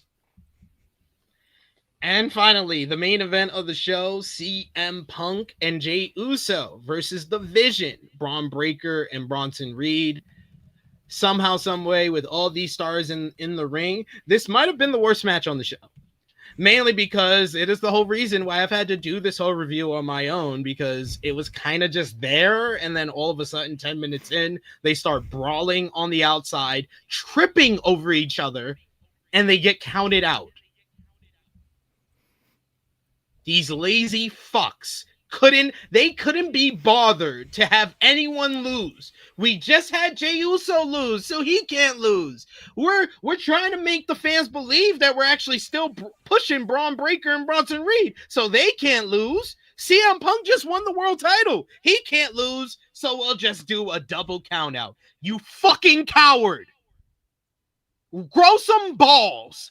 And show them. What the fuck? Have someone lose. Have someone lose. Jey Uso can lose. Or Jey Uso can turn around and super kick CM Punk. That's what I wanted. When the match is starting like 5 minutes before 10:30 p.m. Eastern, I'm like, guys, y'all can just ring the bell and Jey super kicks him and then y'all jump him. That's how y'all close the show. We don't need a match. We didn't need a match. We don't need 10 minutes for you to honey dick us, thinking that we're going to get an actual match, and then you don't give us a finish? The fuck? The fuck are we doing? Just laziness. And then the most laziness is the post-match, where the Bronze beat down Jey Uso. They give him a tsunami. Punk comes in with the steel chair, but then the Bronze realize, oh, we can get a steel chair to counteract the steel chair. So they grab a steel chair. Then Logan Paul shows up. He's dressed in black now. He comes out. He stands next to CM Punk. He puts on the brass knuckles slowly. And I'm like, you New Mexico fans might be dumb. This is the most obvious thing is gonna happen. It was so obvious from the moment he came out what the fuck was about to happen. But y'all got excited. Y'all actually popped for this. Y'all are WWE's favorite fans.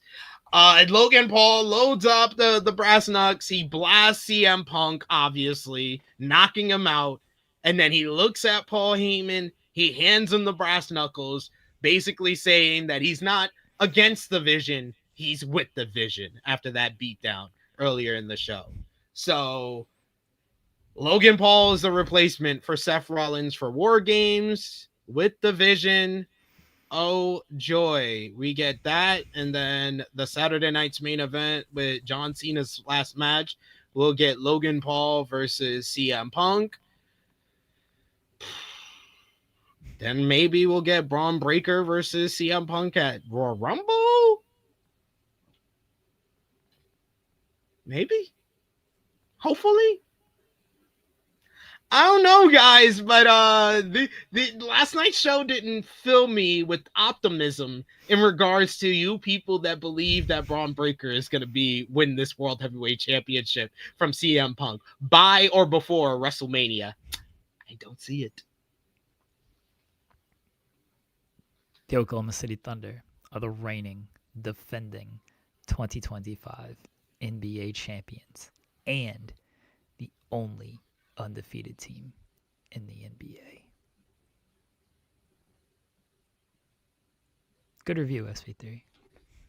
Thank you. I know you have to review this show 3 times in like I know 24-hour span. I know. I got really upset. I wasn't even trying to rant last night, but I got really upset by the ending of the show. Got really upset by the ending of the show. And the fact that there's WWE fans that just accept DQ finishes and double count out finishes. Y'all are the issue. Like I had the question on True Hill Heat over the weekend. Like it was like, has WWE or WWE fans lost the plot? Who's lost the plot more? Have they both lost the plot? I came up with, I think they both lost the plot. Josh and Chrissy were like, they think it's the fans that's lost the plot more because they accept this nonsense, this mediocre content that we're getting. And you just say, it's fine. It's fine. It's good. I don't know what you're complaining about. It's going to happen. I believe it's all about age. Age is good. Y'all are the reason why the American grade point average is down. Like, this is ridiculous. I don't mind DQ and count out finishes on shows. Like, you got to use them every now and again. Yeah. As I've always said, don't do them in the main event. Because you do them in the main event, you're telling me your show ain't worthwhile, and I ain't reviewing your show. But don't do it in the main event and do it creatively. That was horrible. That looked horrible. Like, if I'm showing a first-time fan, they're not watching after that finish because they're like, what are they doing? This is like my nephews fighting each other. Like, what is going on? These are like little kids in the playground, play wrestling. Yeah, I'm not reviewing this show, but I agree with what you said. I was like, why are they tripping over each other? Why can't Braun Breaker get into the ring? Why does he look so stupid that he can't just get into the ring? And then I popped so much when it was a count out finish, and my wife is like, what happened? Why are you so excited? It's like, I don't have to review this show because they did a non-finish. This guy popped for that. That's hilarious. I agree with Jose. It's like, don't do it on the first show after you crowned a new world champion, after you went on social media and promised a new landscape, after you did a freaking summit convention where you said, we create story. It's not about having great matches. It's about the stories that we can create. Yet, y'all, one of your biggest things of the year was the John Cena AJ Styles matchup, which was entirely built on being a great match. You fucking liar! Anything you say is absolute bullshit. Your words don't mean anything. It don't mean anything. And yes, y'all are the problem. You fans that believe Triple H and what he says and take and drink the Kool-Aid, it's your fault. Your fault. Don't drink the Kool-Aid. Your parents should have taught you that. Me? If you believe Triple H, if you believe what he says. I stopped listening to him a long time ago. Come on now. I mean, I still have to listen to him, but I stopped listening to him a long time ago. I will say this, not totally a Raw review, because I'll pass this off as a Raw look ahead instead of a Raw review. Those 2 John Cena tournament matches, very uninspiring. Dude, as the first 2 dude. announcements. Oh my god! Like this is like I was like, okay. When he announced the first one, he said Rusev and Damian Priest. I was like, okay, he has another one. Then he said Shinsuke Nakamura and Sheamus. I was like, this is a big 2 big matches to do this to start off this tournament. Oh my god, this promotion. That's why I said it's both. It's both have lost the plot because WWE, it's either a lack of trying or they actually think that this stuff is good. Like, I'm not saying you need to announce all your surprises with your first one, but it did feel like you need to give me Joe Hendry. Throw Joe Hendry out there, and at least so you know, like, hey, we really got some surprises. Giving me these 4 names, and I don't have a problem with any of these guys. They're all good. They all have a purpose in this thing. I think the matches will be pretty good. Sheamus drags good matches out of people, and even if Nakamura doesn't want to be and can't be the Nakamura of old, Rusev and Damian Priest should be a good match. Like, the matches are fine. It's just like, these are the first 4 names for this tournament. It's like, man, I'm just kind of uninspired that these are the 4 potential guys that could face John Cena. Like, I'm looking at this and I'm like, I don't want any of these guys to win. None of these guys excite me. None of them as a potential opponent for John Cena. Like, maybe Sheamus because of there's a story there from their history. There's a story for Rusev. Yeah, but that story sucks. Like, the flag match and the rest of like that story sucks. So no, I don't want that at all. Priest, like, all right, like it's something kind of new. Nakamura, remember when Nakamura dumped Cena on his head in like his second match? That's actually very funny. One of the best Nakamura WWE matches right there. It was great stuff. And Nakamura like immediately apologized after the match. He's like, "Oh fuck, my bad, dude." Yeah, and it's true with Jose. Both of those matches are going to end with interference. Yeah, they're probably both going to end with interference. They're not the most riveting matches. That's why I said during my review, I was like, I'm not enthused. I don't want to see those matches. I know they're gonna have other matches. They still got I'm bad at math. 12 more people to announce. Yeah.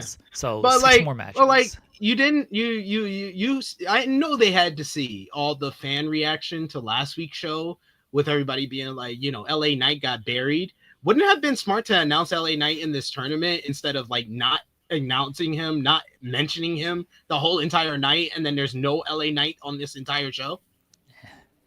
I didn't even notice that he wasn't on the show. That's not great. Yeah, they should have get somebody that is like, oh, okay, all right. Get Joe Hendry. People know what I think of him. At least that's someone like, oh, that's a surprise. I don't know how many people would actually be surprised if Joe Hendry's in this thing at this point, but like, oh, that's someone maybe you weren't fully expecting. Yeah, LA Knight, it's like, oh, okay, LA Knight. We're excited for LA Knight. Like, I would have taken Dominic. Like, oh, Dominic's on this thing. All right, Dominic and John Cena. Okay, I would have taken someone like even like a Cody or a CM Punk. I don't even know if they're going to be in the tournament at all. It's like, oh, CM Punk, after he called out Cena for one last match, he's going to maybe face John Cena. Just something different, something like where you get excited about a name in this tournament off the bat. And they might have some names later on. It's like, okay, you know what? Cool. I'm glad this person is in the tournament. That's someone I'm looking forward to. But off of the first jump, it felt like you needed at least one name that it's like, oh, yeah, I'm excited to see this person. And they didn't do that with these 4 names. And you know what's sad is that I realized, and we were talking about this earlier with the Tanahashi Final Homecoming, I think New Japan's going to do a tournament as well.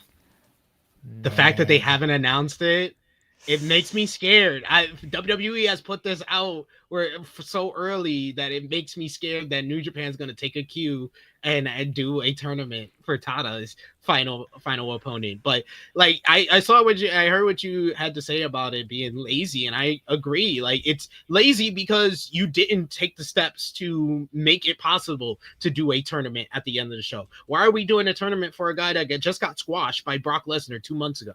Like, cool, you get a tournament to face him in his final matchup, and you can probably hit some 6F5s and win the matchup. Cool. That's fine. It seems, I don't know what are we fighting for? Like, what is this tournament supposed to be? Oh, John, the right to face John Cena in his final matchup. This would make a whole lot more sense if Cena did everything. You don't do the heel turn, but you do Cena and Cody at WrestleMania. Cena loses to Cody at WrestleMania and then decides the rest of the year, I'm just going to do the open challenge. That's when I was at my best. I don't need the U.S. title. I'm John Cena. I am the open challenge. So who wants some? Come get some. And then he goes on a streak.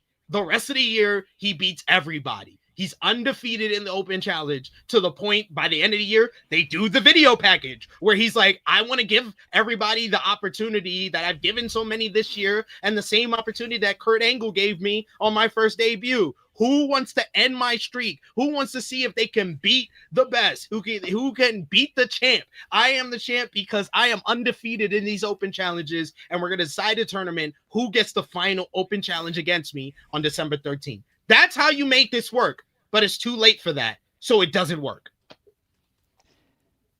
I don't want to see Brock at all on the television screen. I want to make this very clear before I suggest what I'm going to suggest. Don't want to see him. Got no interest in seeing him for a multitude of reasons. But we know he's coming back. We know he's gonna be used, right? Like, we know it. He's part of the WrestleMania 42 video package and everything. We know he's coming back. He's probably going to be in War Games. I would have announced Brock for this tournament. Just give me someone where it's like, okay, Brock's in this thing. Maybe we'll get Brock. Like, I don't have any interest in seeing Brock and Cena again. Don't get me wrong. But at least there is a story there from the WrestlePalooza match of Cena lost to him. And now Brock can put the final nail in John Cena's coffin of, yeah, I already beat this dude at WrestlePalooza. Now I'm really going to put him away. And then Cena can not openly root for Brock, but it's like, oh, maybe I can get Brock. Maybe I can get that rematch and get revenge on Brock. Give me someone that I can, that feels like a hook to this whole thing. And these first 4 names don't do it. I talked about the Cena stuff yesterday. They've screwed it up all year. They had all year to figure it out. You're doing this tournament. There's going to be no promo time to do this tournament. I assume it ends at Survivor Series. I assume it does. John Cena has no appearances left after Survivor Series until his last match. So you're banking on video packages. You're banking on the other guy to carry the promo, which is possible depending on who it is. But John Cena gets no mic time to build his last match? You thought the Goldberg build was bad. At least Goldberg got to show up in a fancy muscle car and take out Gunther before their match. We're getting no John Cena promo time before his last match. In what world is this a good idea? In what world is this good for fans and make fans interested. I know the dates don't really lend itself to too many favors because he does Survivor Series and then he does nothing until his final match. Ideally, you would like to have a date in between there. But honestly, you knew this. Good. Now that they did the whole Ray and Dom thing, it feels like Cena's just going to be a Survivor Series to see the winner and have a face-off. Oh, he's either not wrestling at all or he's in War Games. That's literally the only options they have now. I think he could be in War Games. I think he can be in War Games, but I think that it's the way this company has been booking lately, it's more likely he's not wrestling. That's rough. That's rough if he doesn't wrestle on that show. I think he'll be in War Games if they're not doing the Dominic thing, which it does look like they're setting up Dominic and Ray for Survivor Series. So I think he could be in War Games, though. As I was saying, his schedule doesn't really lend itself to good build because he has no dates between Survivor Series and his last match, right? But this is where you knew what the dates were. You could plan this out. You knew you had Boston. You knew you had MSG. You knew you had Survivor Series. If you had the last match determined, you could use those 3 dates to get to the last match. You could do a promo at MSG. You could set things up in Boston, do a promo at MSG, maybe do something at War Games where they're in a tag match or they're in War Games against each other, and then do the last match. It should have been the tournament started right after Crown Jewel. Right after Crown Jewel, the tournament should have started. They didn't know they were doing a tournament until 2 days ago. I know that too, but I'm saying in a perfect world, these are the things they should have done. Where we're at right now, there's nothing they can do. They just gotta go pull the trigger and follow through on this tournament. It sucks. It sucks. I agree. This is where they're at. This is where they're at. Anything else from the world of wrestling that we need to? That's not the Monday Night Wrestling program that we need to talk about, SP3. No, I think that's it. We'll do a TikTok game, I guess, on Thursday. We'll save that for Thursday. Okay, we can do that on Thursday. I know you got to review Raw again here shortly. I'm very sorry. Unfortunately, but I do all the people Peacemaker review. Peacemaker season 2. It ended a couple of weeks ago. I finished it maybe a week after the season finale dropped. I was watching it for Jimmy Macaram's YouTube channel. Enjoyed it all the way through to episode 7. Out of the 8 episodes this season, I enjoyed episodes 1 through 7. A lot of people had an issue with episode 1 because there is a scene where there's an orgy scene. I did not have too much of a issue with that because I watch Euphoria. People mad at fucking. Yeah, there's nothing wrong with fucking. If you see a penis, you seen a titty, that's the human body. Come on, what are we doing here? So yeah, they were upset about that, but I enjoyed that episode. I enjoyed most of the episodes. I enjoyed Agent Flurry, who was played by Tim Meadows. I know some people had an issue with him, but I just found him ridiculously hilarious. He was a character that had bird blindness and couldn't tell the difference between an eagle and a parrot. So yes, he was hilarious for me. I thought that this was the best acting performance of John Cena's career, especially between episodes 6 and 7 when he goes into Earth X. So the main storyline of this season was that Chris has been given the quantum unfolding chamber from season 1 that belonged to his father.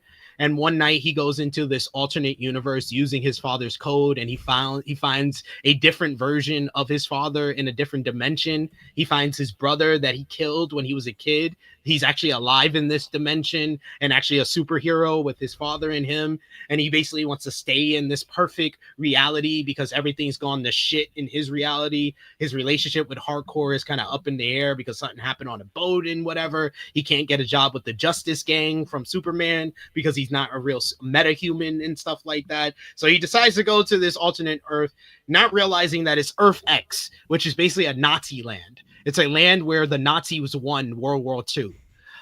So they have the swastika on the American flag instead of the stars on it. And Chris realizes this when his friends come to get him to bring him back to their dimension, and everything goes to shit. We get his father dies. His brother almost gets murdered again by his friends because his brother wants to murder him because he accidentally killed the other version of himself when he first got to that dimension. And so he basically wants to go back to jail when he goes back to the Earth. So his friends have to convince him to join them as they start a new agency. And that's a nice little ending. And then they decide to throw Peacemaker into Salvation, an alternate dimension where the guys, his friends can't go and get him. Literally, the whole purpose of the final episode was his friends going to find him because he's been away from them. He's out of town and they have to go find him. So they have a big scene where they find him, they come together, and then immediately send him to a different dimension. So they have to find him again. That final episode, if you want a definition of a season nearly being ruined, or to some people, I think they did. Some people have said that the finale has ruined the whole entire season for them. Not for me personally, but it has brought it down. 1 through 7, episodes 1 through 7 of Peacemaker season 2, I'm at like a 9 out of 10 on. 9 out of 10 overall. The story they was telling, if episode 7 is the finale, it's a 9 out of 10 season.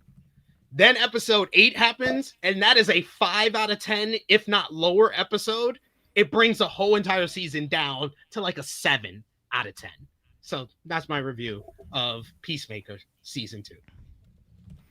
I've not seen any of the Peacemaker outside of clips. I take umbrage with you saying it is John Cena's best acting of his career because Fast and Furious exists. He sucks in those movies, so yeah. I also take umbrage because for 11 months he's had to act like this WWE run has been okay. And you're right. He's second lying. Second best acting performance. Second best acting performance. He's had to act like, you know what, this hasn't been so bad. We did a heel turn and it was good, but maybe we failed in some areas. But now I'm getting to do all the matches that I want to do, and it's great. And I look forward to giving somebody an opportunity at the end. And it's all been great. It's been a fantastic heel run, though. Not heel run, final run. No. Yeah, he's had to act like this has been like even passable. He's had to act like that. When it's not even been passable. It's been trash. It's been tragic. Yeah. I can't wait until he gets drunk with Cody and gives his real thoughts on this entire final run. That's gonna be the what do you want to talk about episode I will watch. Yeah.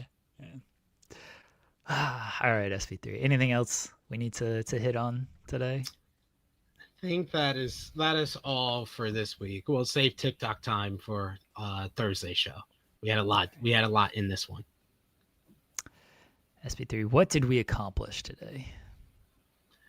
Well, we talked about NBA basketball and why the Snowballers, aka Mayo, MJ, and Pippen, aka Trailer Park, LeBron, and D Wade, are the best, and they are given the power to the Lakers even when they are not on the court, as well as the Oklahoma City Thunder have a lot of facts of why they are the only undefeated team in the NBA currently.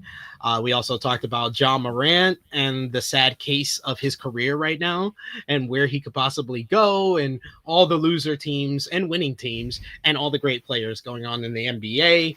We also accomplished talking about one of the greatest comedies in modern American television history, Atlanta, and the greatness that was Bibby in the Barbershop episode, season 2, episode 5, why Teddy Perkins is a must-watch episode, why you can watch several different episodes of Atlanta on its own to get into the show before you even start the show from the beginning. There's several episodes you can have a starting point as. And then we finally talked about wrestling, where we talked about New Japan Pro Wrestling and the setup for Tanahashi Final Homecoming, and the setup for Tanahashi's retirement at Wrestle Kingdom, or the lack thereof. Setup for Tsuji versus Takeshita. why House of Torture won Super Junior Tag League and why they're ruining New Japan and why Yuto Ice is saving it all at the same time.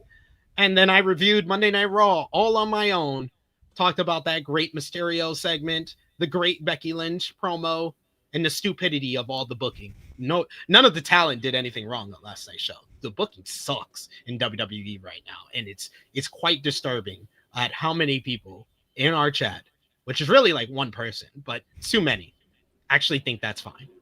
But yes, that was what we talked about in regards to that, and we finished up with me talking about Peacemaker. Good episode of In the Weeds. The biggest thing we accomplished today is that the Oklahoma City Thunder are the only undefeated team in the NBA. Folks, before we get out of here, we promised the XP1 winner, Zeno Hour. I see him in the chat. The cameo from Brian Alvarez has arrived. I don't know if Joel's still in the chat. Joel, if you want to join the show, now is your time to pop on the show. I'll give you a minute or two to potentially join us. But we are going to play the Brian Alvarez cameo because he lowered his price back to $10. We were not going to pay $25, $30 for a Brian Alvarez cameo. No offense to Brian. Seems like a very nice fellow. That's way too much for him. Way too much. But $10, it's back up to $25. See? Nah. We ain't felt the that. heat. He felt the heat from us. Yeah, we ain't paying $25. But $10? We'll pay $10 for Brian to once again bury Zeno Hour. If you don't know how the XP1 works, leave comments in the chat, leave super chats at the end of the month. I add it all up, and you see the top chatters thing there on the side. I add it all up to see who was our top chatter for the month, and the winner gets a cameo. For the first 3 months, it was Brian Alvarez. Then he raised his prices like a jerk. So we went with Dijak for the 4th month. And then Dijak did a live burial. On our show. And that's what pressured Brian to lower his prices. Yes. Yeah.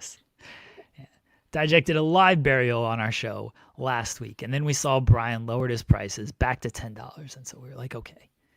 All right, Brian, we'll give you the $10 to once again bury Zeno Hour. I don't think Joel's showing up. If he shows up in the middle of this, fine. If he doesn't show up at all, not my issue. I've invited him. Let's load up the Brian Alvarez cameo. I got to find it. I got to make sure I get the right one. I don't know. I'm not playing like... All right, I'm pretty sure this is it. I guess we'll find out here shortly. See what happens. All right, folks. Zeno Hour, this is your moment once again. Well, Zeno Hour, here we are again. I heard from the folks at In the Weeds, and they tell me that for the 4th time in 5 months, you, Zeno Hour, once again, the top weed. I can't even say it. I try to say it, and the words can barely get out of my mouth. The top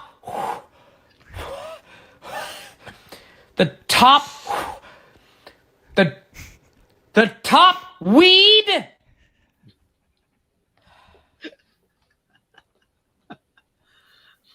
You know, Zeno Hour, I believe this is also the 4th time that I have had to ridicule you for being the top weed.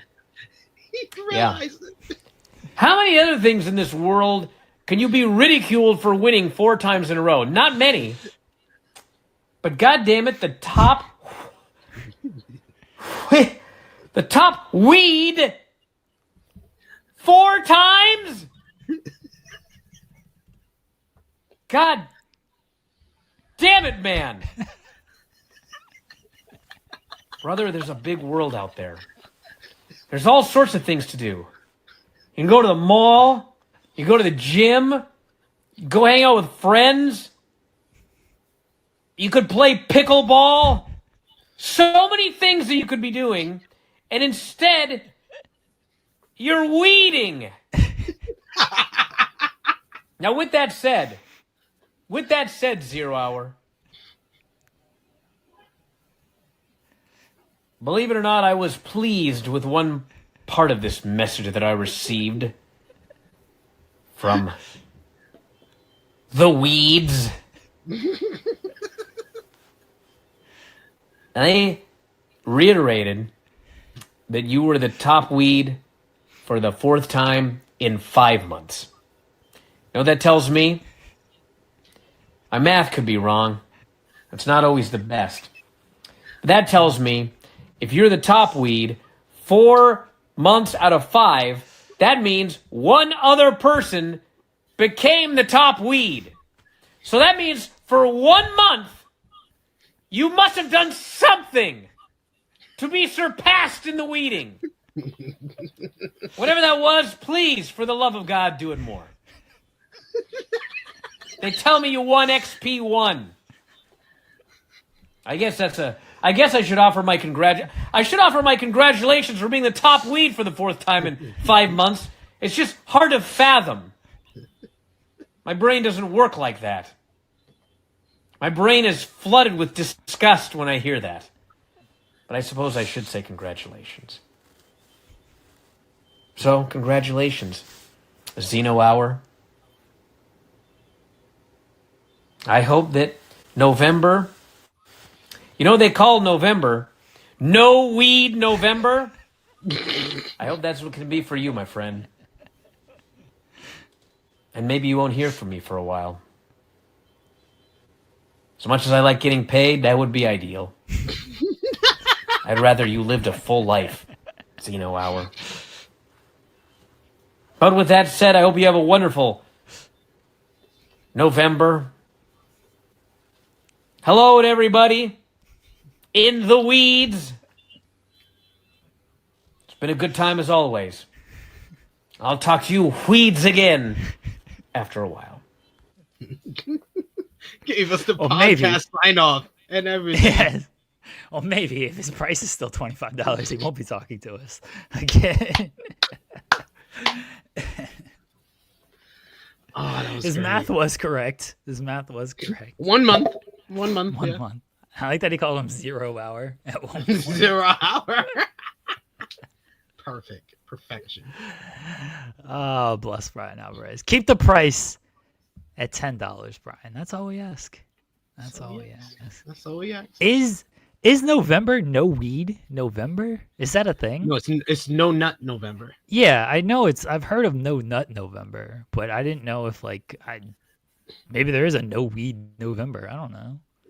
I think he just made that up. But I think so too. But that was my assumption. But also, I don't know, Brian might know.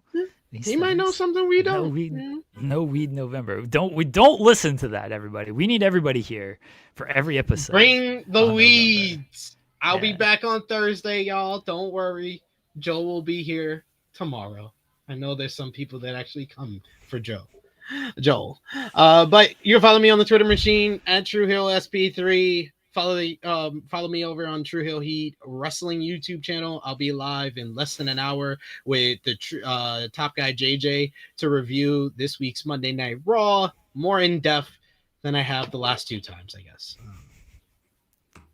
Does JJ like this show? Do you think he'll like this show? No, he actually hates this show. But he's weird. It's weird. It's not like Jimmy, where I usually can predict how he's gonna feel about a show. Sometimes he'll like the show, sometimes he'll really hate the show even more than me. So it's weird with JJ. I like it. It's different from Romeo or Jimmy.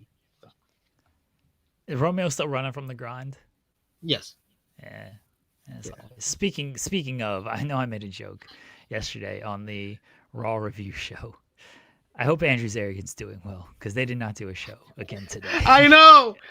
They didn't want to lose the ratings war, so they decided to cancel the show. But no, we appreciate Andrew Zarian. Shout out to him and the. They should just come on this show. Stop doing your own show. Exactly. Zarian, just come on this show. Just be the 4 of us, man. Me and Zarian shooting the shit about 90s New York City obscure facts and stuff. Like, come on, man. If it's an election day in your city, I assume that's everywhere. I don't know, but I'm not up on like the full country. I don't know what they're doing in New Mexico besides meth. You know what I mean? So if it is election day, go out and vote. I got my maybe people. There you go. You can see my sticker there. Went out and voted this morning before the show. So go out and vote, everybody. If it is an election day and you can legally vote, do not vote illegally. That's not good. All right, everybody. We'll be back. We'll be back tomorrow. Myself and Joel Pearl. I guess talk about NXT. That's unfortunate. I'll be in a zombie mode because the undefeated Oklahoma City Thunder do not play until 11 p.m. for some reason. Show that game's ending at 2. Yeah, it is. I hope it's over early. That'd be nice. You know, I'd be good. Clippers played last night. Let's just put them away, get them out of there pretty quickly, but I don't expect that to happen. So I'll be in zombie mode tomorrow for the show, but we will talk to you guys then. Thanks everybody for hanging out. Thanks everybody for the love, the support. Catch you guys later. Bye everyone.